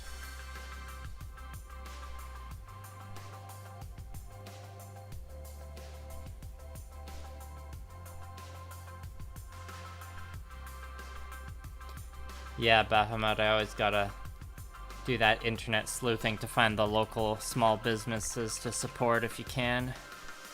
I mean, don't get me wrong, it's cool that Target has a gunpla, but I'm in Canada. There's no Target here. There was for a bit. Target like tried to set up shop in Canada, but then they left. They're like, nah, it's not working. It's not you, it's me. Or maybe it was us. Maybe we weren't buying enough stuff from them. Yeah, when you compare Warhammer to gunpla, the sense of value is hard to determine. Especially like, you know, me doing Warhammer for years and then coming to gunpla, all the gunpla stuff seems very cheap and affordable.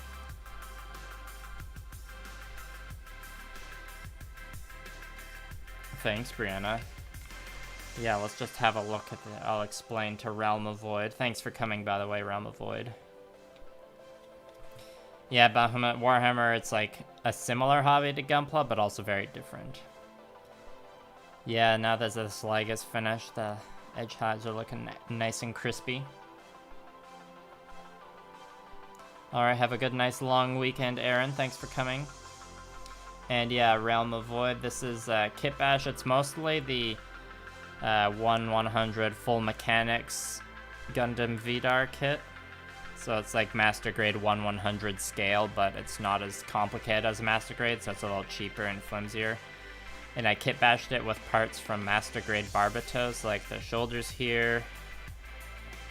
These, I replaced the side skirt with these feet pieces. The front part of the foot is Barbatos, but the back part of the foot is Vidar.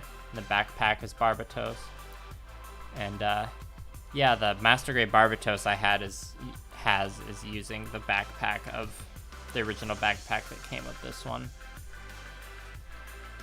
Tequila Gundam Dia de los Muertos custom. Yeah, that would look cool.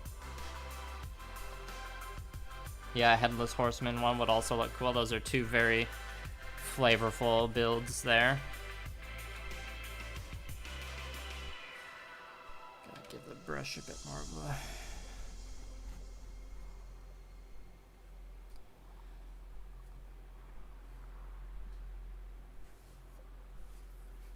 Okay, Brianna, good luck. Good luck with them documents. Oh, there's a hair stuck to the mini. Or the model. Let's get that off. Alright, on to the other side of the leg.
And now onto the inside part here.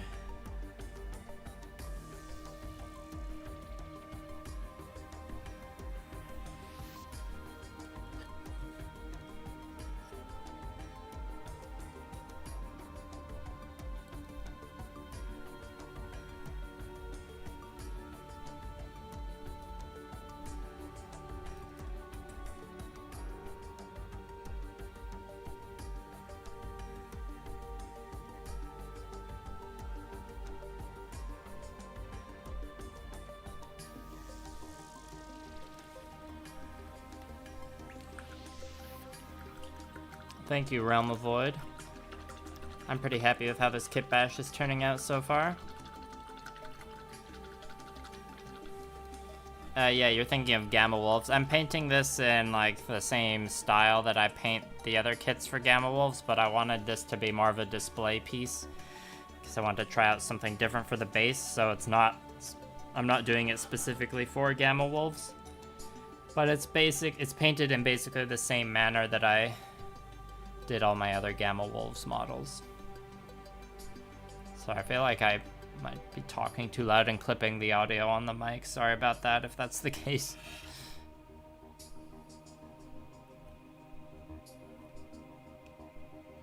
Yeah, that's a whole different kind of gameplay, Bahamut.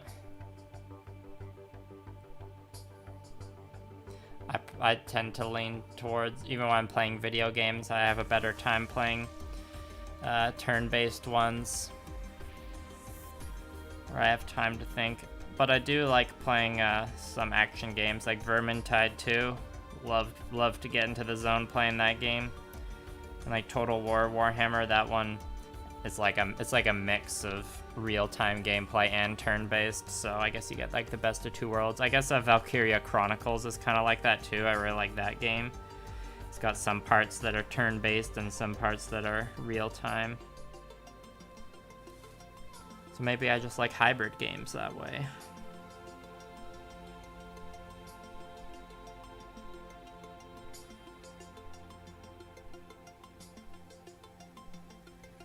But there aren't really any real-time tabletop games. I guess like D&D doesn't really count because that's like a role-playing game. It's in a whole different field. D&D is the tabletop game I've played the most of, though.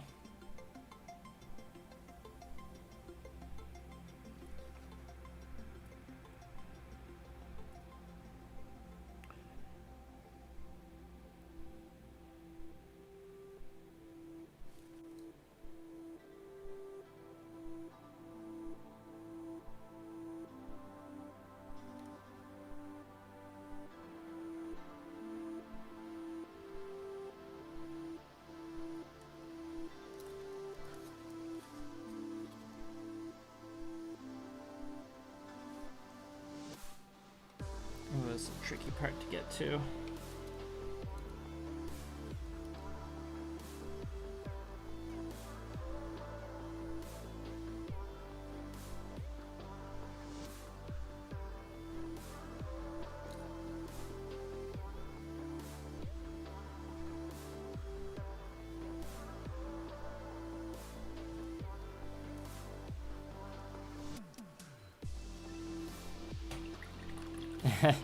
Well, I finished my carbonated drink a while ago. I only made it to 5 burps this stream, Charles.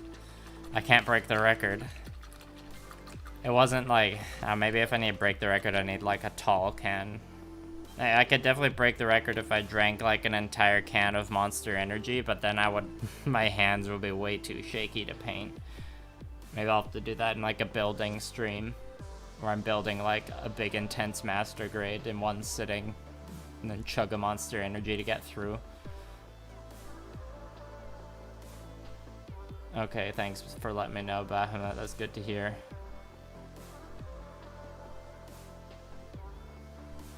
I think I've done like some very extremely basic. I put a LED in a master grade Justa because I had this random like kind of LED starter pack thing, and the Justa already has a cavity in its chest because it's like meant to fit the like Bandai specific like LED puck you can buy, which is like kind of overpriced and not that powerful from what I've heard. So I just like, you know, drilled a little hole to get the LED through there in the wire. It did a very messy job of it. So maybe it's something I'll experiment more with. I think putting LEDs in model kits is very cool, but most of my skill and kind of what I've been trying to hone over the last year or so is more related to brush painting. You know, I'm always trying to get those crispy edge highlights and smooth glazes going. But I have dabbled a little bit in LEDs. Just a tiny bit though. When it comes to stuff that's like more complicated, like modeling modifications, I have less experience in, and I find a little bit more scary, but that just means it's more important for me to get out of my comfort zone. But I have also been enjoying honing my skills with the brush, and most of the projects I've done that have like gotten people excited and gotten me good traction have been the brush painting gunpla ones, because not a lot of people do it. So that's part of the reason why I've been focusing on it. And also I just really like the projects I've done. Like, you know, I've got all those Gamma Wolves mechs on the shelf on display, and I just love just staring at them and looking at all those edge highlights and gradients. Feels good.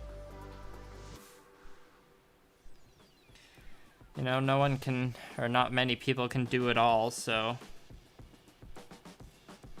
Lots of people in the hobby like to specialize into their things.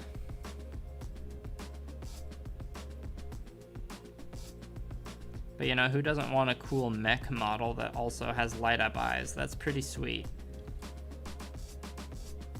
Can't deny that.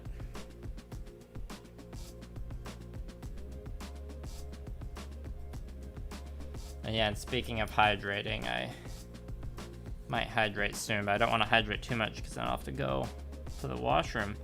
Although maybe when I'm done this leg, take like a quick washroom break. Should probably do that and stretch. Feel like I'm still on a roll right now though.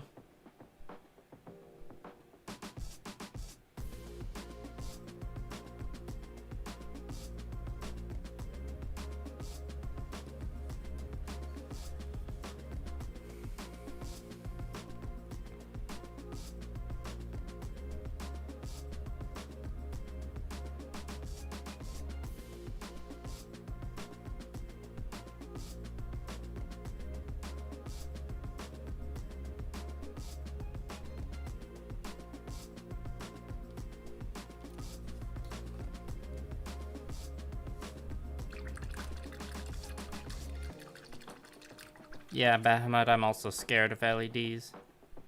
I don't mind, like, I don't have a problem with wires sticking out of the back because it doesn't feel too challenging to, like, photograph the kit in a way to, like, mostly hide the wire. And I feel like most people don't, like, most people are impressed enough by the fact that, like, there is an LED in the kit and they would, like, be understanding if they see a little wire trailing out the back. Or, you know, if you put it on a flight stand, it's pretty easy to conceal those wires for the most part. It's more like the modification of the kit that intimidates me, or like, you know, accidentally pinching the wire in a way that breaks it, so then you like fully reassemble the kit and then turn it on, but like one of the LEDs isn't working. That stresses me out.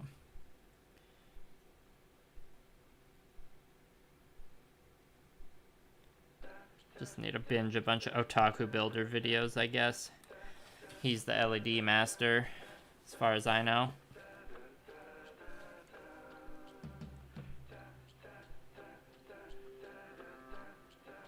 And I also don't have a lot of, like, the tools you need for proper, like, precision LED stuff.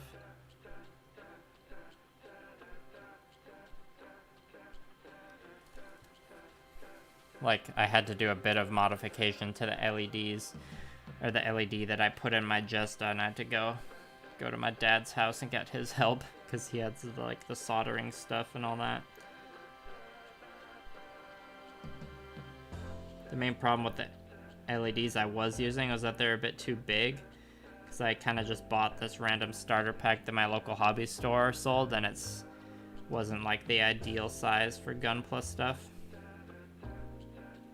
if I had to take a guess. Definitely a lot bigger than the stuff Otaku Builder uses. They're probably more meant for, like, modeled buildings, like doll houses or cars, maybe.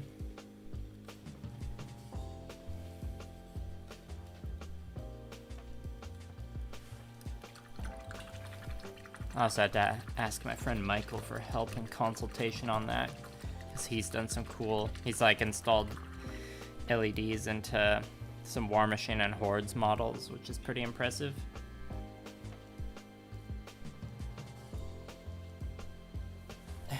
Paints that give a UV high glow effect. I haven't really used any paints that are specifically advertised as like UV glowing. I don't have a UV black light to like test any of that stuff, so I don't have any recommendations for you, unfortunately. I know, like, I have this one Vallejo paint that's like a fluorescent magenta, but I don't know if that means it would like glow in UV light more. I think Green Stuff World has like a glow in the dark paint. I'm not entirely sure. That does sound like a cool kind of paint to play around with. I can picture it now as some kind of like setting up a gaming table for like a game of neon gamma wolves where you just turn on a black light. Although then it would be hard to read the rule book. If you know, it wouldn't be hard to read the dice depending on what your dice were, but sometimes minis games need some like precise movements, or you need to flip through rule books a lot, so maybe that wouldn't work so well with a black light. It'd be really aesthetic though.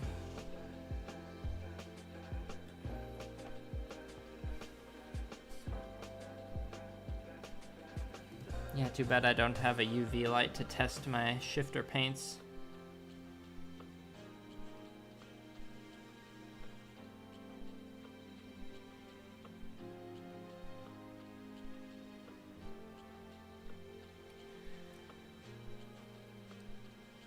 Shifter paints are interesting enough to look at under regular light though.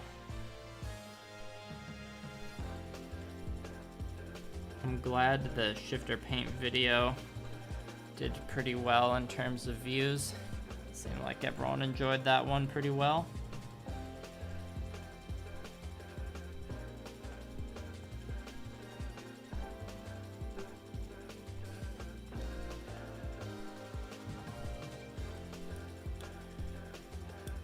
Okay, just one part left on this calf, and then we can do the knee.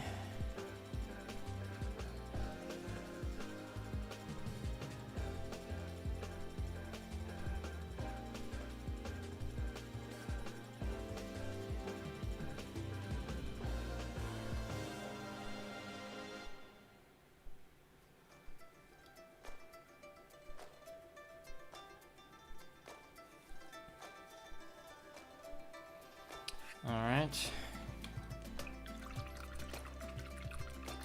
Well, I've broken the 2-hour mark. I think I can make it to 3 today.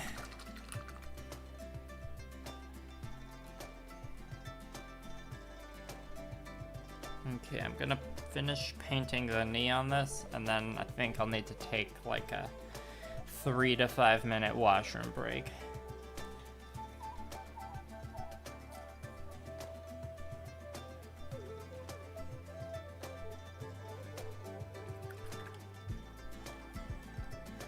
Yeah, painting can be stressful but fun, but it can also be a good de-stressor.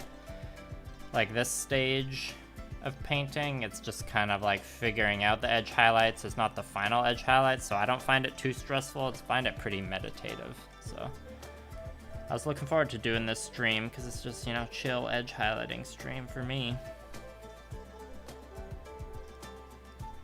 Doing the like final gradients and final edge highlights, like that stuff will be more stressful. It'll be harder for me to talk on stream.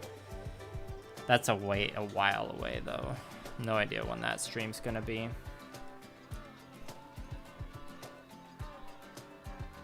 Yeah, I guess Gundam markers aren't that different from painting though. I mean, when you're painting miniatures, a lot of the time it feels like a kind of coloring book in a way. Depends on what you're doing. I don't think that makes it less valid as an art form. Customizing gunpla is still a way of creative expression, so. Art is so subjective though, it's hard to like, it's hard when you start trying to define things in rigid terms like that.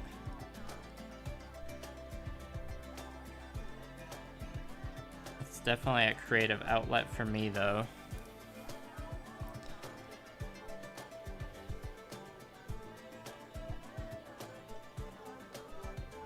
And that's what matters to me.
You don't have alligator clips. You should pick up some alligator clips, Bahamut. I had to order mine off Amazon, but they're very cheap. I didn't order the barbecue skewers off Amazon. I was able to buy those. I think I got like one pack from a dollar store or a hardware store or something, and they were a bit too small, and then I got another pack from Walmart or a hardware store or something, and it was big enough. You know, they're pretty cheap. They're definitely worth picking up. But I tried painting without alligator clips for a while, and it didn't take me long to realize, I'm like, okay, I think I need alligator clips. What kind of Gundam story would I make to keep the genre fresh? Ooh, that's a good question. If I can make my own Gundam story to keep the genre fresh.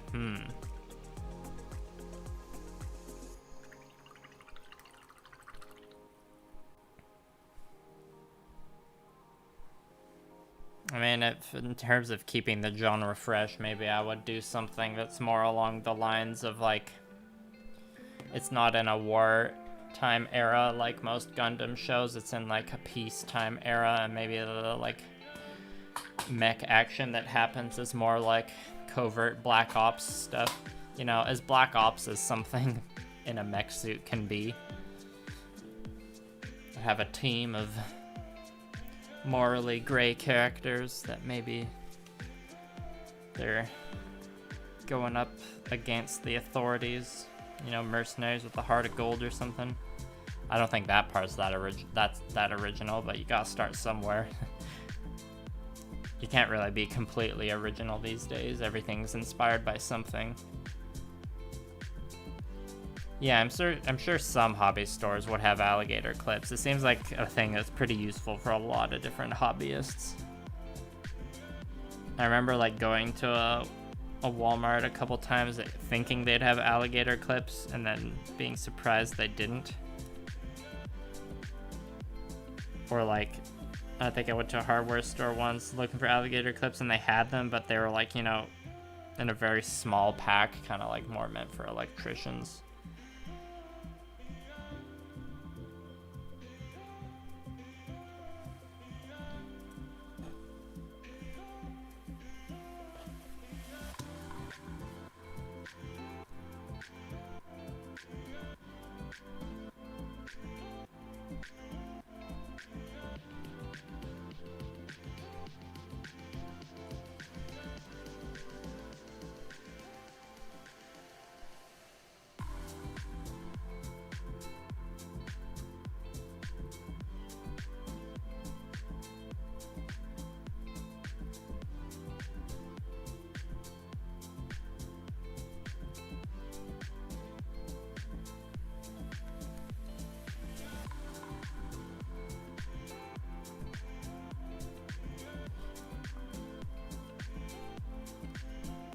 You do another Dragon Ball style Gundam series like G Gundam at crazy Kitbash designs like Gundam Build Divers?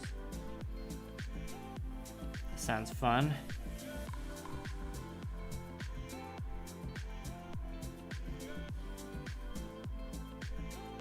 It's too bad that like short web series that some of those newer kits are from, what's it called?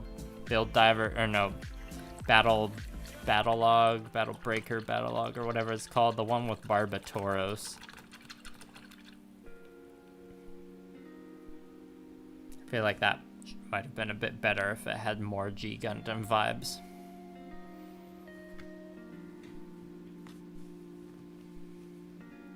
Yeah, I never really got into Dragon Ball.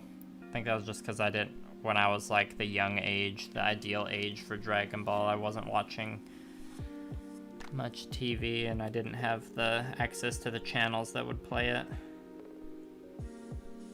My gateway anime was Inuyasha,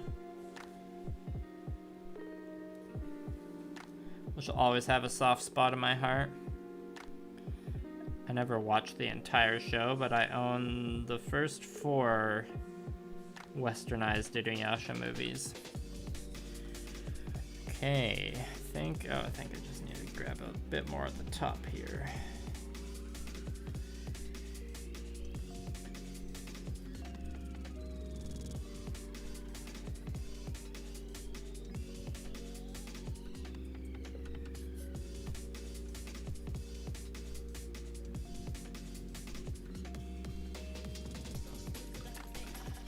Okay, both legs up to the knees on the gray sections have their edge highlighting done. Gundam Breaker Battle Log. Yeah, I was close.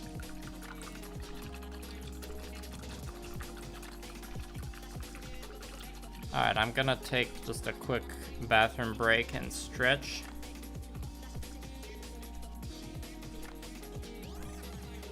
I will be back shortly, everybody.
Okay, I'm back.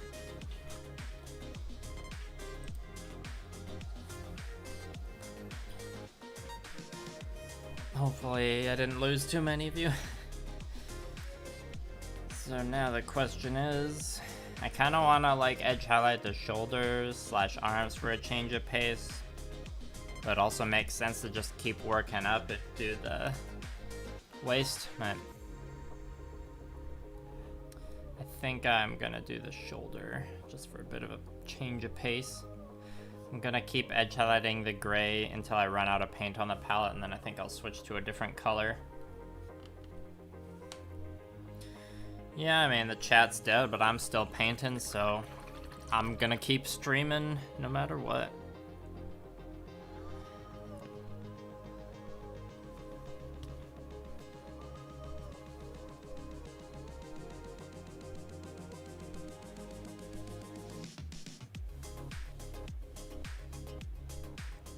See, what can I say to make the chat not be dead?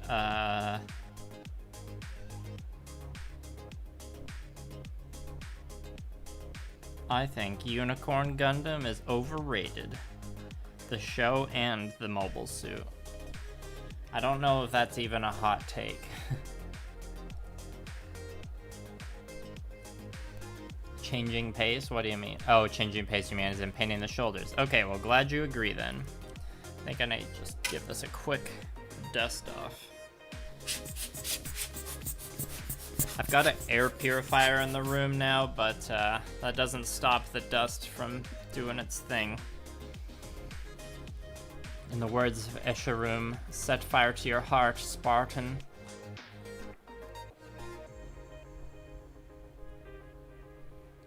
Thank you, Ching Jonathan. I don't know if that's how you say your name, but yeah, there's nothing wrong with lurking in the chat and never saying anything. If you just want to watch the therapeutic brush strokes, be my guest.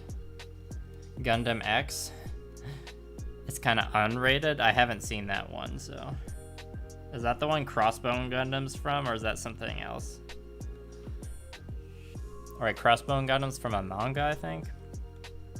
I don't know, there's a lot of Gundam shows. I haven't seen all of them, please forgive me. Okay, change of pace, here we go. I mean, change of pace, but the same color still, so it's not that different.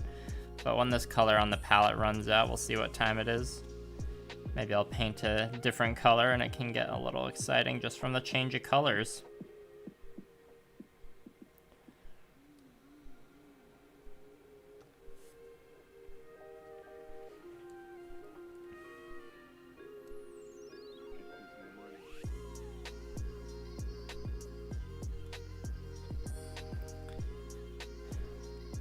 Ever since I selected these armor, or the shoulder armor for the Kitbash, I knew, I'm like, okay, I'm gonna have a lot of fun edge highlighting these.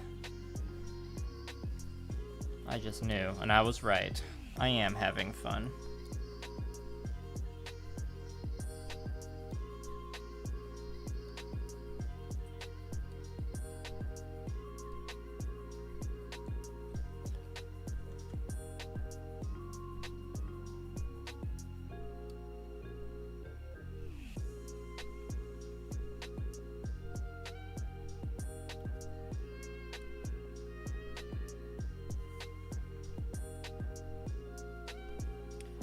It'll still take me a while to run out of the paint that's on the palette though, because I'm only using a little bit at a time.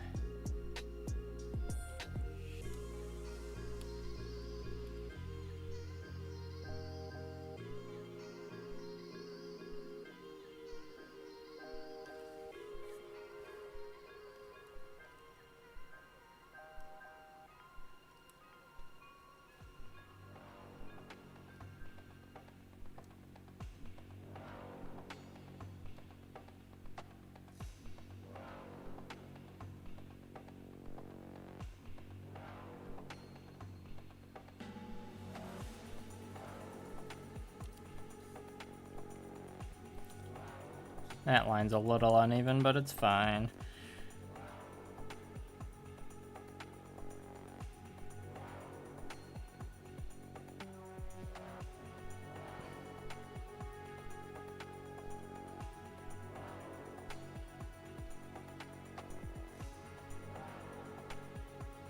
This edge highlighting is just the beginning.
You like the Delta, Ethan? Can't remember what that one looks like. You liked Unicorn a bit, but the show was the first thing you watched. Yeah, that's a Unicorn isn't a great place to like enter the Gundam zone, just because you kind of need a bit of Universal Century lore knowledge. I got the name close, good. The EZ8 is the best Gundam, change your mind. I don't know what that one looks like off the top of my head. Seems like some people agree though. You used to hate the gun tank, but you learned to appreciate it. Yeah, the gun tank and like the gun cannon have a nice charm to them. They're classics. Yeah, the original Gundam trilogy, like, it's good. Some people say Gundam is like Japanese Star Wars, but I think, well, I mean, I agree with that comparison in some ways, but it's like better than Star Wars. The story's better. But you know, I'm a weeb, so.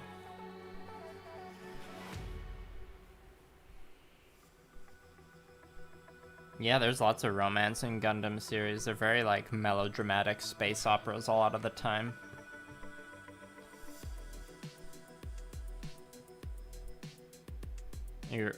You're talking about this one, Ching Jonathan?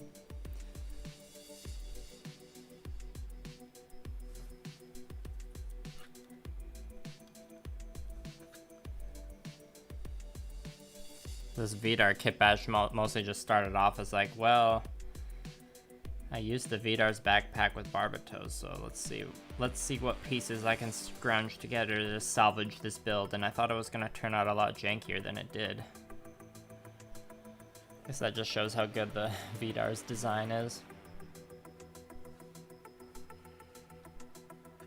Yeah, Sunrise doesn't, I mean, Sunrise or Bandai or whatever companies in control at the top, I don't know, but they definitely don't, doesn't seem like they milk it as hard as Disney milks Star Wars.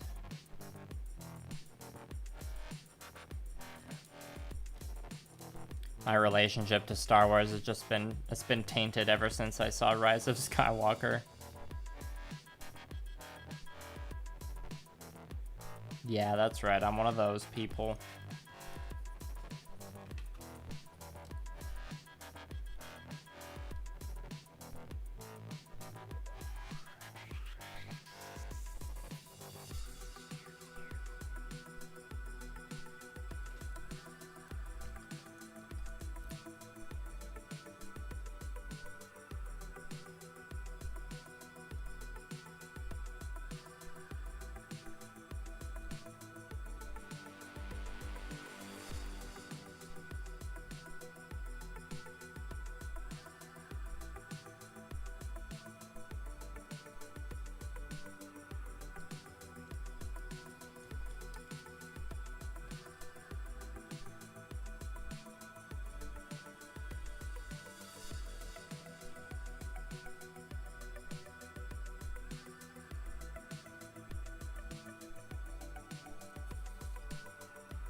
Brought up Star Wars. I hope the chat isn't on fire now.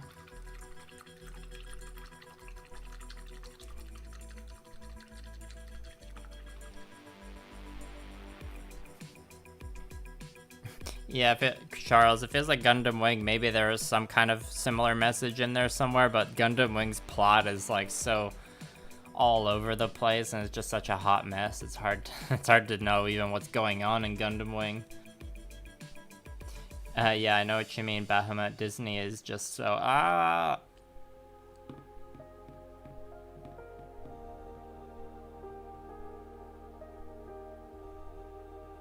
Encanto, I haven't seen Encanto, but I heard it's good. Yeah, I mean, Disney's, it's such a behemoth in the media industry. They kind of just do what Disney wants to do, and there's no stopping them. Sometimes they'll do something good, sometimes they'll do something disappointing. I hear The Mandalorian and Book of Boba Fett are good. But you know, I don't. There's a bunch of other stuff I'd rather watch than like Disney Plus stuff. So there's always plenty of media to watch. That's the thing.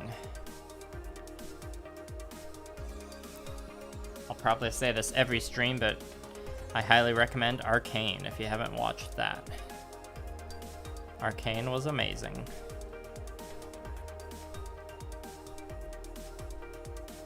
Especially if you're a fan of like very good animation.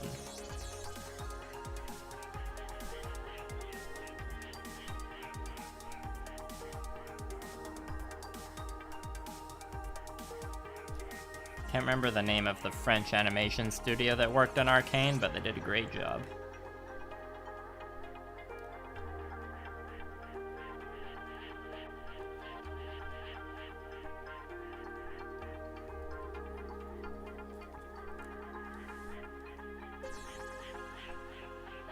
Were you expecting a little more from Arcane, Ching Johnston? I mean, it's only 9 episodes, so hopefully I don't have to wait long for too much more. Yeah, I haven't played League. I played like maybe 5 games of League in my entire life, and I haven't played since 2012 probably, or 2013 maybe. Yeah, Bahamut. It's a 9-episode Netflix series based off, or it's like set in the League of Legends universe, but you don't need to know anything about League of Legends to enjoy it. I barely had any interest in League of Legends, and I still enjoyed Arcane a lot. There's lots of memes about how like, or it's just kind of like a joke on the internet about how like a show about League of Legends has no right being as good as Arcane is.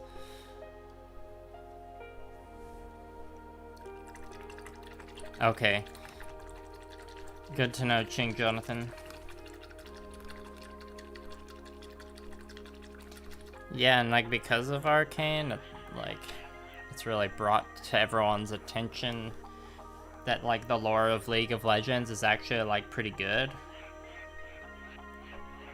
The people they've got writing their lore like have written some pretty decent lore, like built up a fairly interesting universe.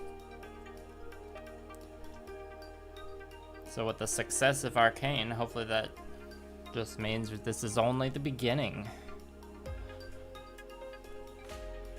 Yeah, Victor is a meme, definitely. Definitely seen some good Victor memes.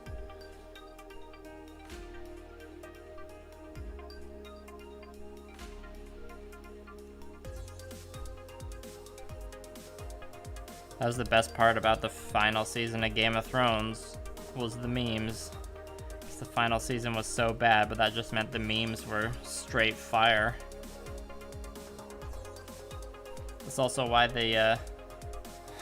why I almost enjoy the prequel Star Wars movies more than the sequel trilogy, just because their memes are so much better. Like the best sequel trilogy Star Wars meme I can think of is thick Kylo Ren.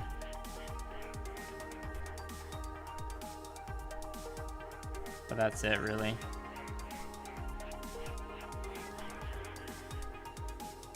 Yes, there's the meme about the stormtrooper who like spun his baton or whatever.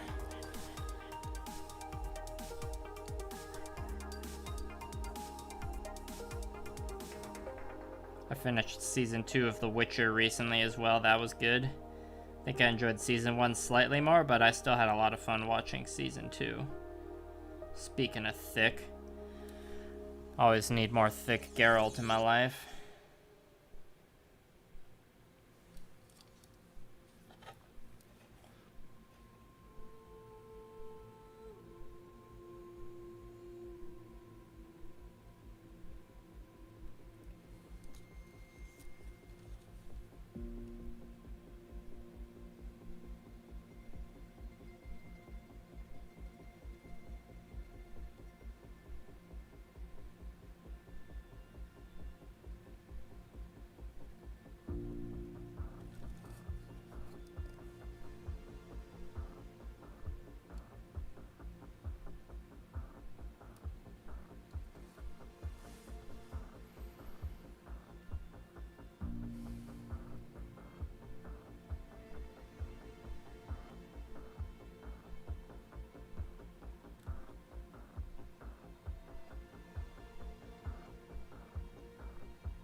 Good one, Neville May Cry. Yeah, that's the thing. You could like barely even compare Arcane to the game League of Legends itself. Just because League of Legends is like, it's just always been a MOBA and it's just never really changed. I mean, they add new characters and patch it and stuff, but I mean, like, what it is as a game doesn't really compare to Arcane. Yeah, that's a good point, Charles. I always, like, what always drew me into, or like, what always got me like hooked on the Blizzard games was the cinematics. I remember playing Diablo 3 and being like kind of regretting paying the $60 for it, but then when I beat Act 1, the like cinematic between Act 1 and Act 2, or Book 1 or Book 2, whatever it's called, like convinced me, or like got me so hyped up. I'm like, yeah, I love this game. It was totally worth the money. But that was like, what, 2012 that Diablo 3 came out? Yeah, and I played a ton of StarCraft 2. I played a lot of Blizzard games because I used to be a Mac user, and Blizzard games like were usually available on Macs a lot easier than other games. You know, I put in a lot of time to World of Warcraft. That was a long time ago. The last expansion I played like regularly was Cataclysm. Hey, Kylo Ren's pretty hot. I don't blame your friend, Bahamut. Traitor memes intensifies. Yes, exactly.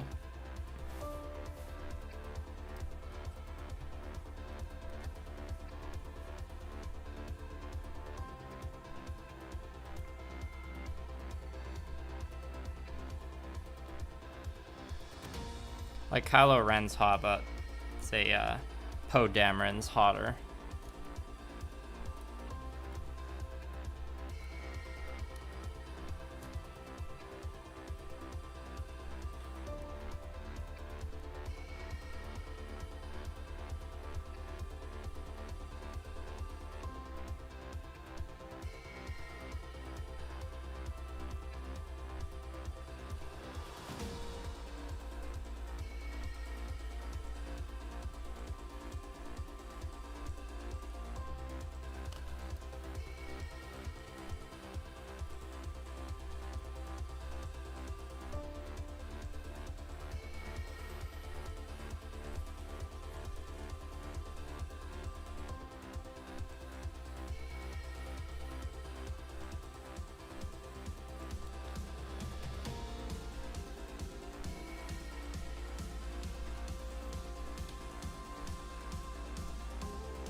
I almost fell for the Arcane meme where I finished it and I'm like, oh, maybe I should reinstall League and give it a shot.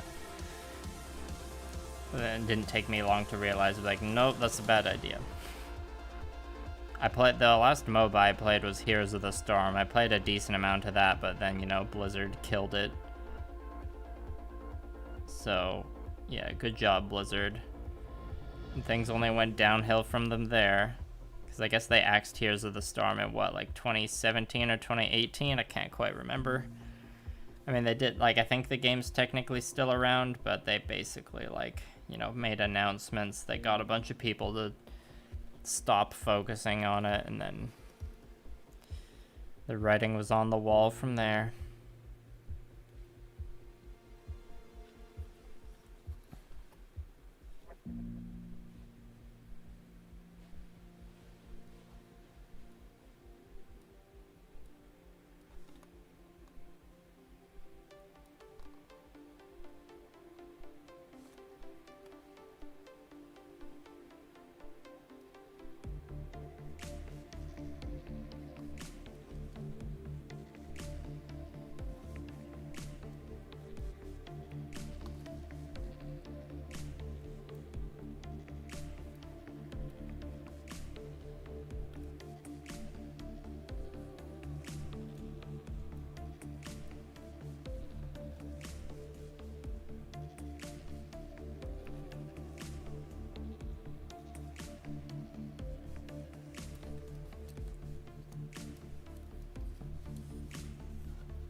Grant, this is being painted in the same style as my Gamma Wolves models, but I wanted to do more of a display piece and do something different for the base compared to what I usually do. So technically not for Gamma Wolves, but essentially the same thing.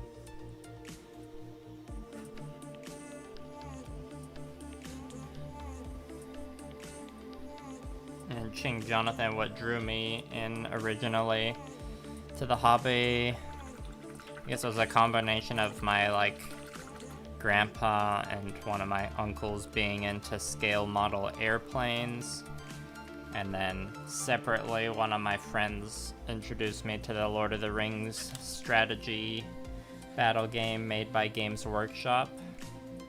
So it's like those two separate things. There's my intro to scale modeling, my intro to tabletop miniature gaming, and most of my focus over the years is tabletop miniature gaming. I'm only really got back into the scale modeling side with the gunpla the last couple years. But I've been, separately I've been into anime and manga for a long time as well, so it just took me a while to get into the Gundam side of things.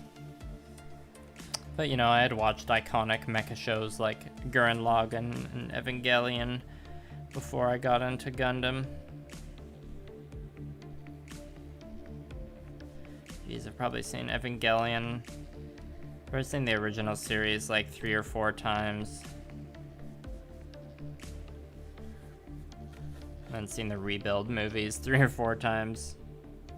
Or I think I've seen I think I've seen all the rebuild movies 3 times except for the finale. I've only seen that one twice.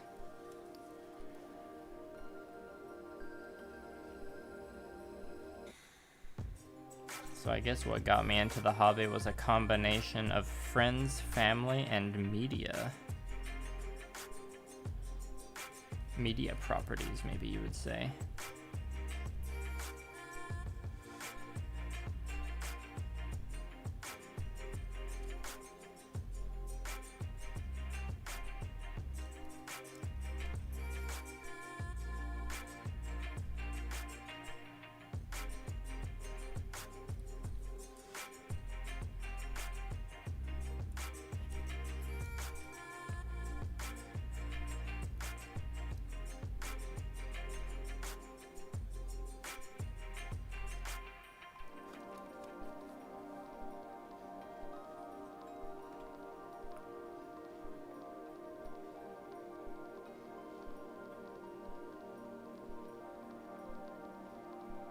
This part's more of a contour, less of an edge, but I'm gonna paint it like an edge anyways. Because I feel like it. Because it's an edgy day. Been edge highlighting for like almost 3 hours now. Oh boy, I've almost made it to 3 hours. Explains why I'm feeling a little tired. Still got paint on the palette though.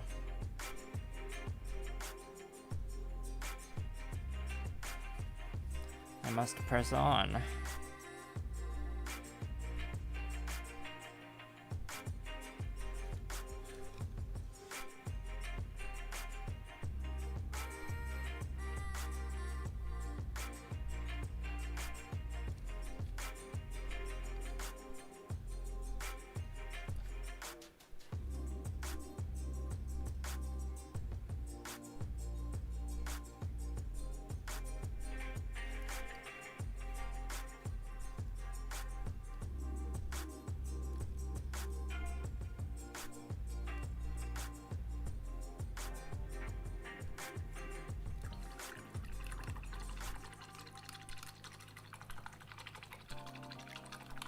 Yeah, unfortunately the paint water in this episode is very bland and gray. Nothing will top the first stream I did for this where the paint water was all shimmery and metallic blue.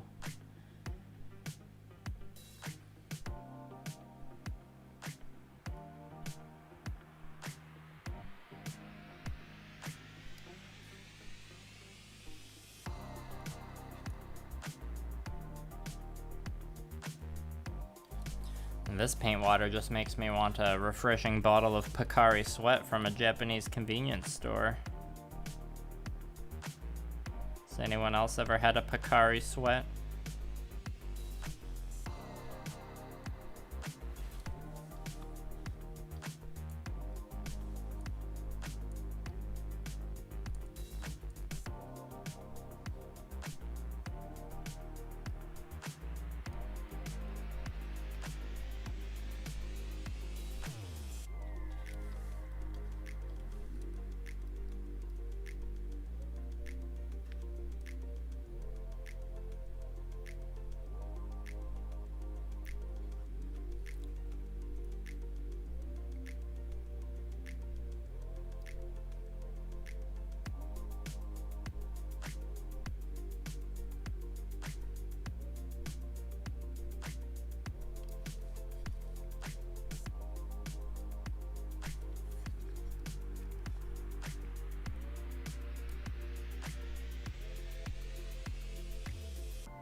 Oh, nice. I'm glad we've got some more Pocari Sweat fans in the chat.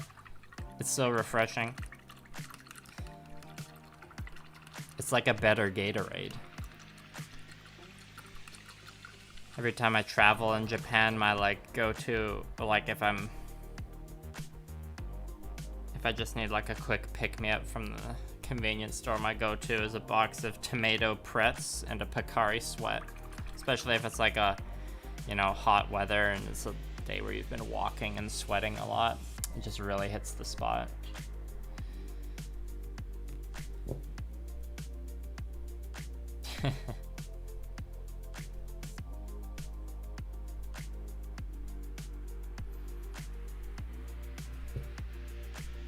The world needs more convenience stores like the Japanese ones. I brought back, the first time I went to Japan, I brought back a pack of powdered Pocari Sweat that you could mix at home, but it wasn't the same. Yeah, there isn't much paint left on the palette for this color. I'm gonna have some water, then I think I'll paint the butt flap, and then maybe I'll switch to a different color for the last bit of the stream.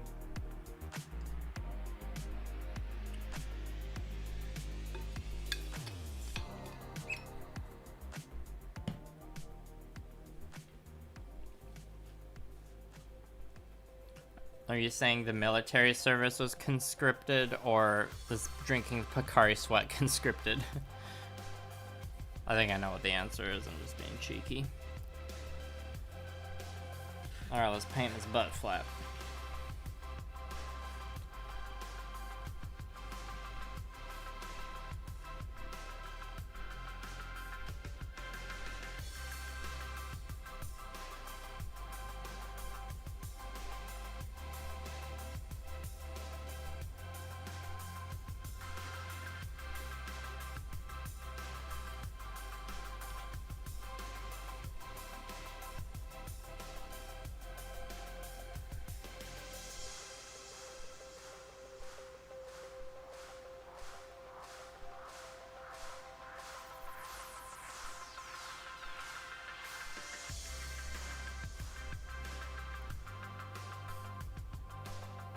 Yeah, it just doesn't feel the same as the bottled ones. That's right.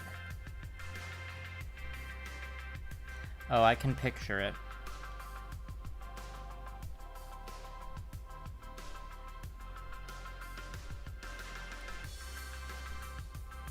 If only I could get a Pocari Sweat sponsorship for the channel.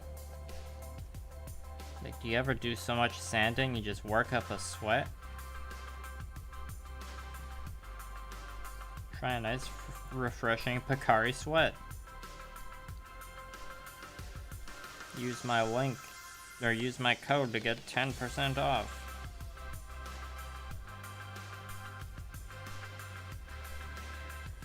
That would be a sponsorship. Or if Monster Energy reached out to me and sponsored another Monster Energy Marine video, that would be crazy.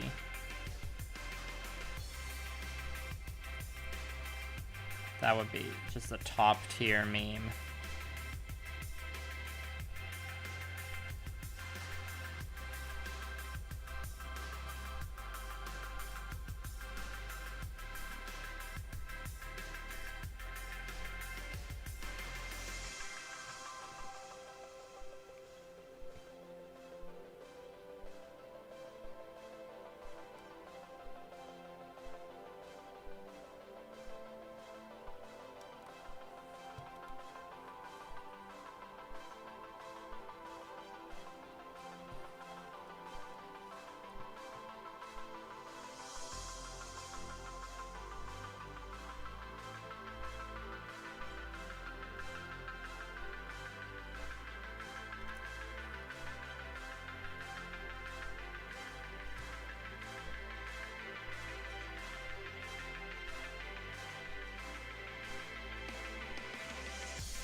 Thank you for the super chat, Ching Jonathan. Appreciate it. I don't know what SGD currency is, but thank you. I'll buy I wish I could buy myself a Pocari Sweat with that super chat, you know what I'm saying? I guess that's what you said in the super chat message. Well, next time I'm in Japan, I will buy a Pocari Sweat and think of this super chat you gave me, so.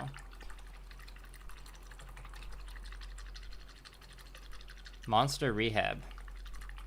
I haven't had a Monster Rehab, I think. That's like a different formula from the regular energy drinks, I'm guessing?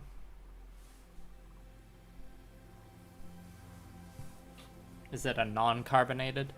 I think I saw it in the fridge at a grocery store once, like a Monster Hydro or something, and me and Blue Parappa were joking that it was just like, yeah, Monster's just selling bottled water, but it's called Monster Hydro.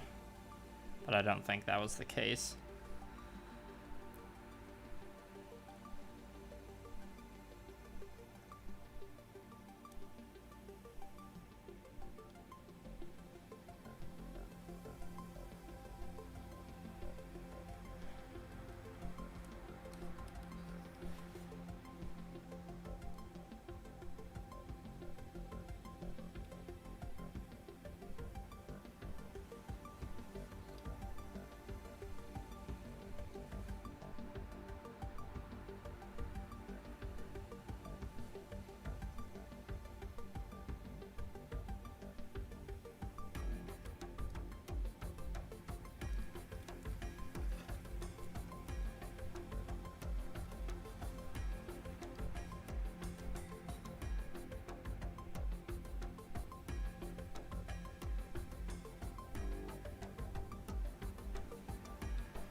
Ah, Singapore, cool.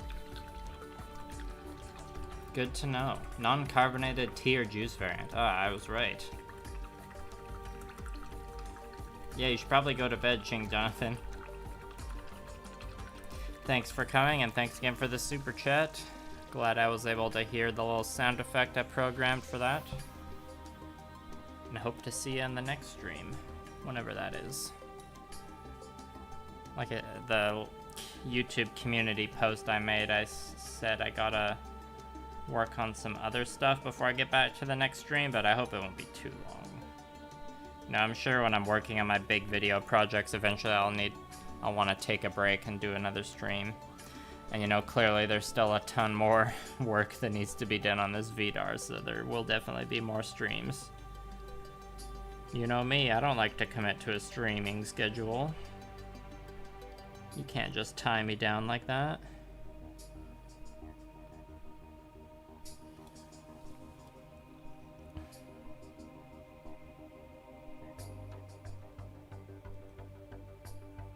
I'd like to avoid having as long a gap, though, as I did between, like, in the fall. When I did the LBX streams, I kind of didn't stream again until, you know, 2022.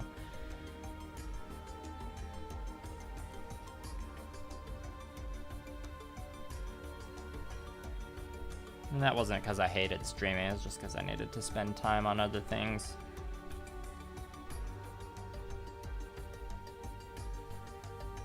Channel and non-channel related.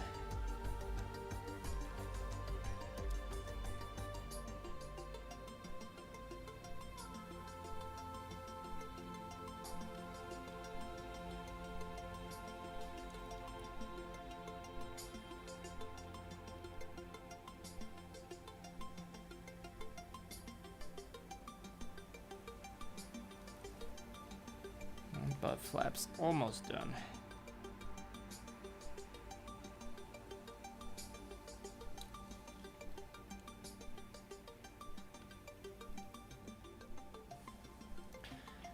Okay. I got a little bit of steam left in me, but not much. Oh, hello, Sage. Thanks for coming. Yeah, it's okay. You're just catching the end of the stream anyways. I'm just gonna put a bit of black onto the palette, and I'm gonna use the remaining gray here to just turn it into a little bit of a slightly brighter color for the initial edge highlight.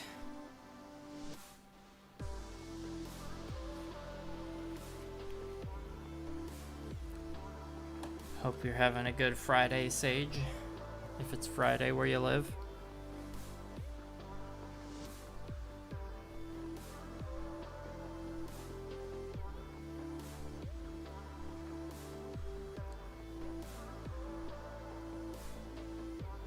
How's that for some entertaining paint mixing?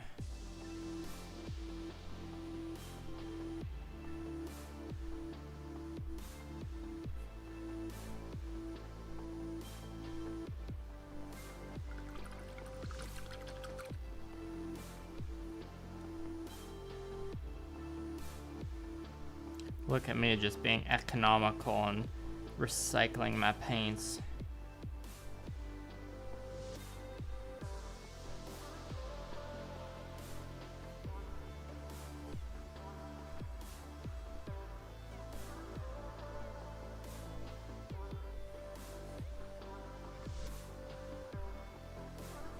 Okay, that should be good for now. Alright, now what part of the black should I edge highlight? Probably something that's next to the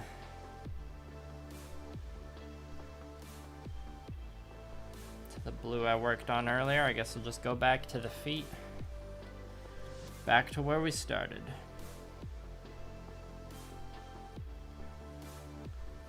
And hopefully this is the right shade of gray. I just kind of eyeballed the mix. Yeah, that's good enough. Gotta be really careful here so I don't get any on the base. God, it would have been awkward if as I said that I got some on the base.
Oh dear, it appears my mix got darker. That's awkward.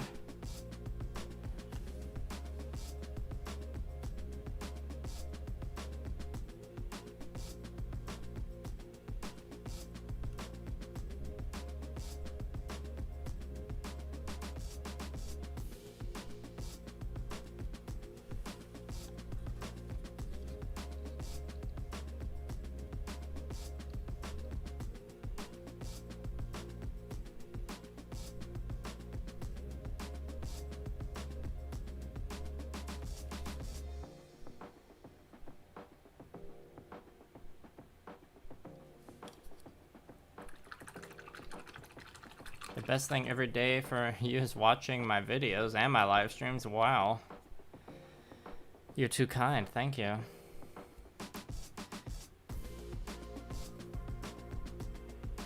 So comments like that, they keep me wanting to make videos and do streams.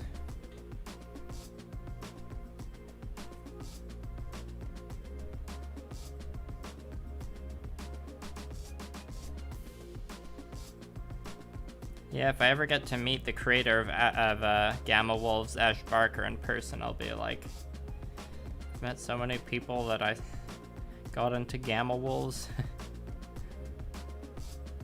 I don't know, is that too, maybe that's too arrogant.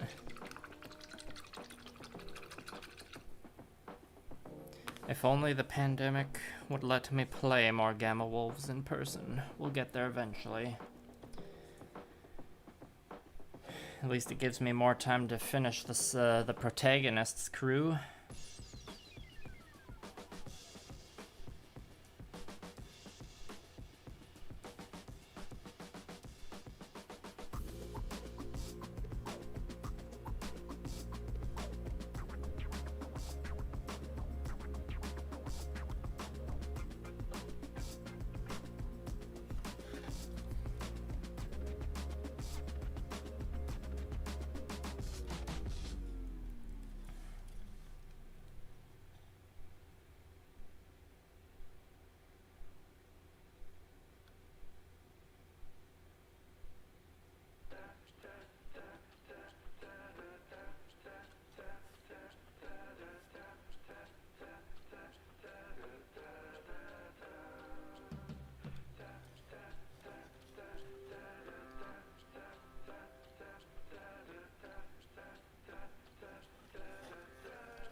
Do you have a favorite Gamma Wolves mech that I've customized, Sage?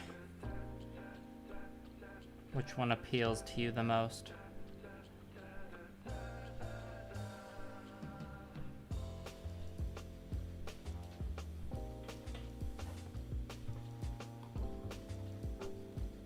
It's a good idea for a YouTube community post poll, actually. Although part of me doesn't want to know. Because what if everyone else's favorite isn't the same as mine? It's hard for me to pick a favorite too.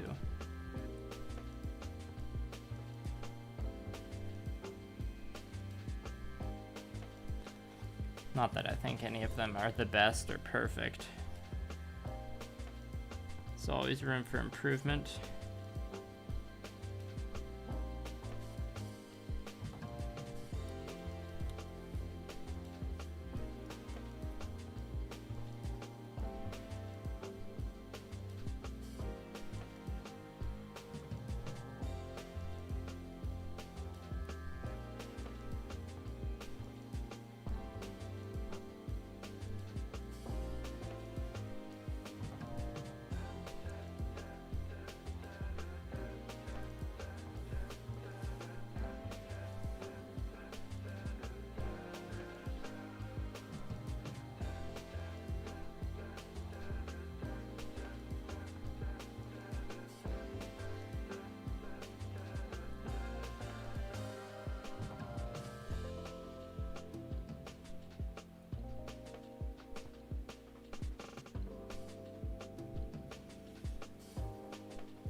Okay, that part of the foot's done. The barbatos. Yeah, the barbatos is pretty epic. In terms of the videos I've made, I think barbatos the video is one of my favorites.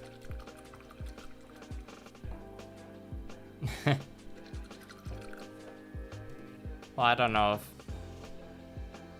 if you all picked your favorite Gamma Wolves kit that wasn't the same as mine. I don't know if I would get the similar vibes to like bad YouTube comments.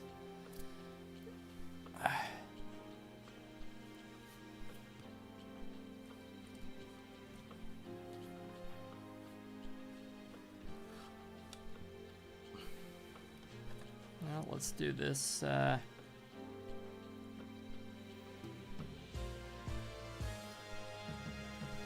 Yeah, I think I'll do the identical part I just painted on the other foot, and then I think I'm officially going to be out of gas for this stream. We're at 3 hours 15 minutes, so that's the new record for me, I think. I mean, I haven't been painting that entire time, but it's still pretty good.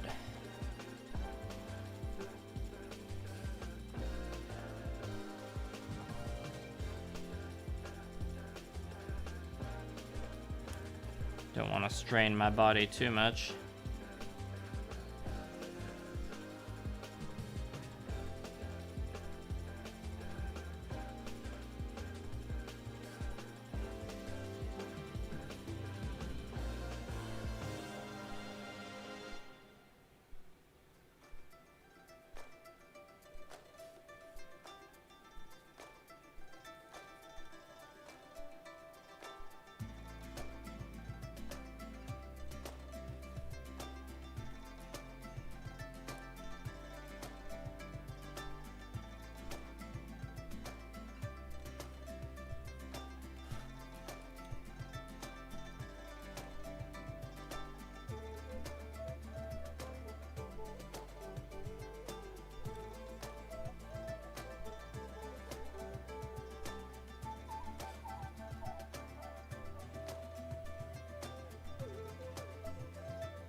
Yes, the infamous next Gamma Wolves project. What do I think it will be?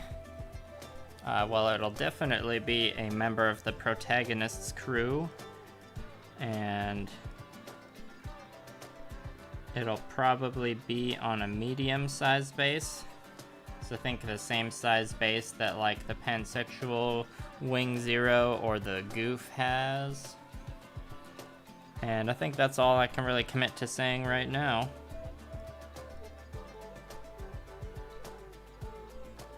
And it'll get the same color base as all the other ones with the like teal kind of crystal pattern I have on there. I don't know if crystal pattern's the right way to describe it, but you know what I mean. The same base all the other ones have.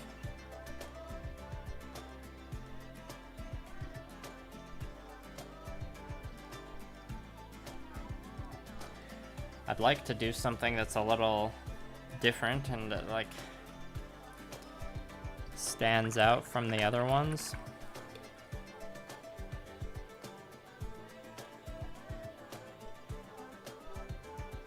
I will tell you that I don't think the next video is going to be the next Gamma Wolves. The next video might be something else, and the next Gamma Wolves will have to wait till after that, but part of the reason why I don't know when the next stream is going to be is because the script writing process for the next video is pretty in-depth and it's going to take a while. It's going to be a spicy one, I think. And I look forward to sharing it.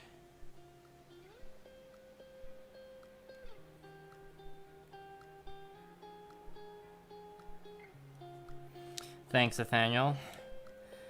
Good job on doing your chores.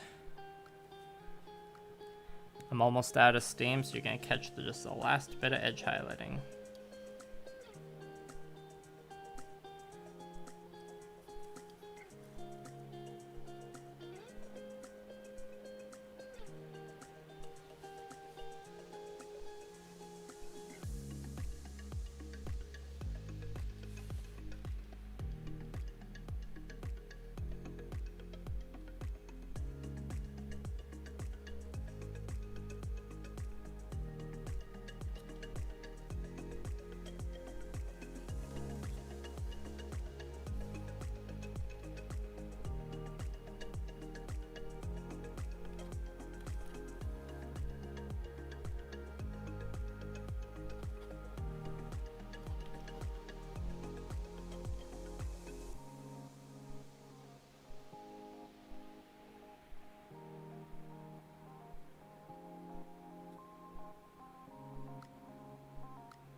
Sorry, it's probably hard for y'all to see what I'm doing right here with where the where the part is.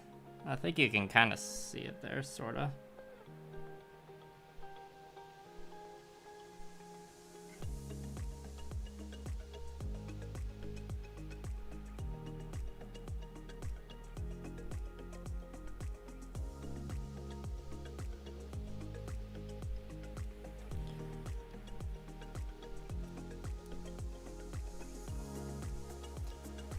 Alright, I think I'm officially out of edge highlighting fuel now.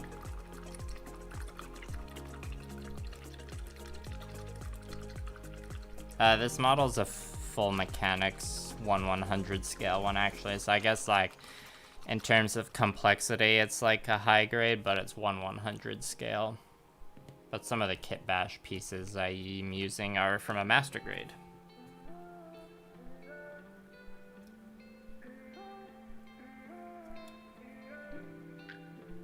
Oh, you were talking about the Gamma Wolves thing I was talking about. Sorry, my bad. You should, yeah, you definitely were here earlier when I explained what this model kit is. Well, I'll keep you guessing.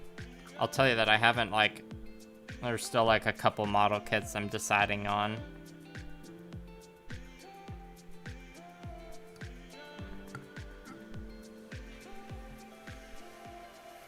Well, so what did we get done today over 3 hours?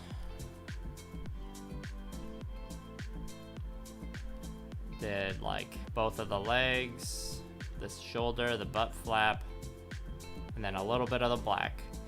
So that just kind of shows you how long and time intensive these painting projects are. But I had a good time doing it. I hope you all had a good time watching. What did you think? Do you have any questions?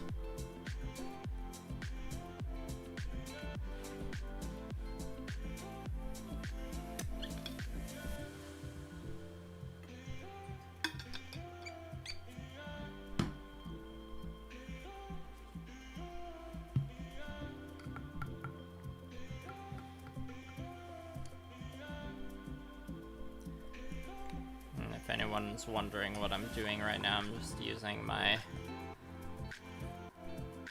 when I'm painting with my sable brushes, I try and clean them with this brush cleaner and then some brush restorer. Maybe it's counterintuitive to clean it in the dirty, or wash it in the dirty paint water after.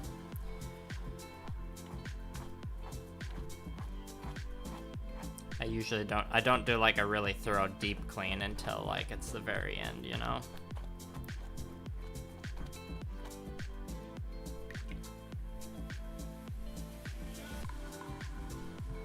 Thanks for coming, Sage. See you next time, hopefully. Yeah, it didn't. There's a bit of paint on there still. Okay.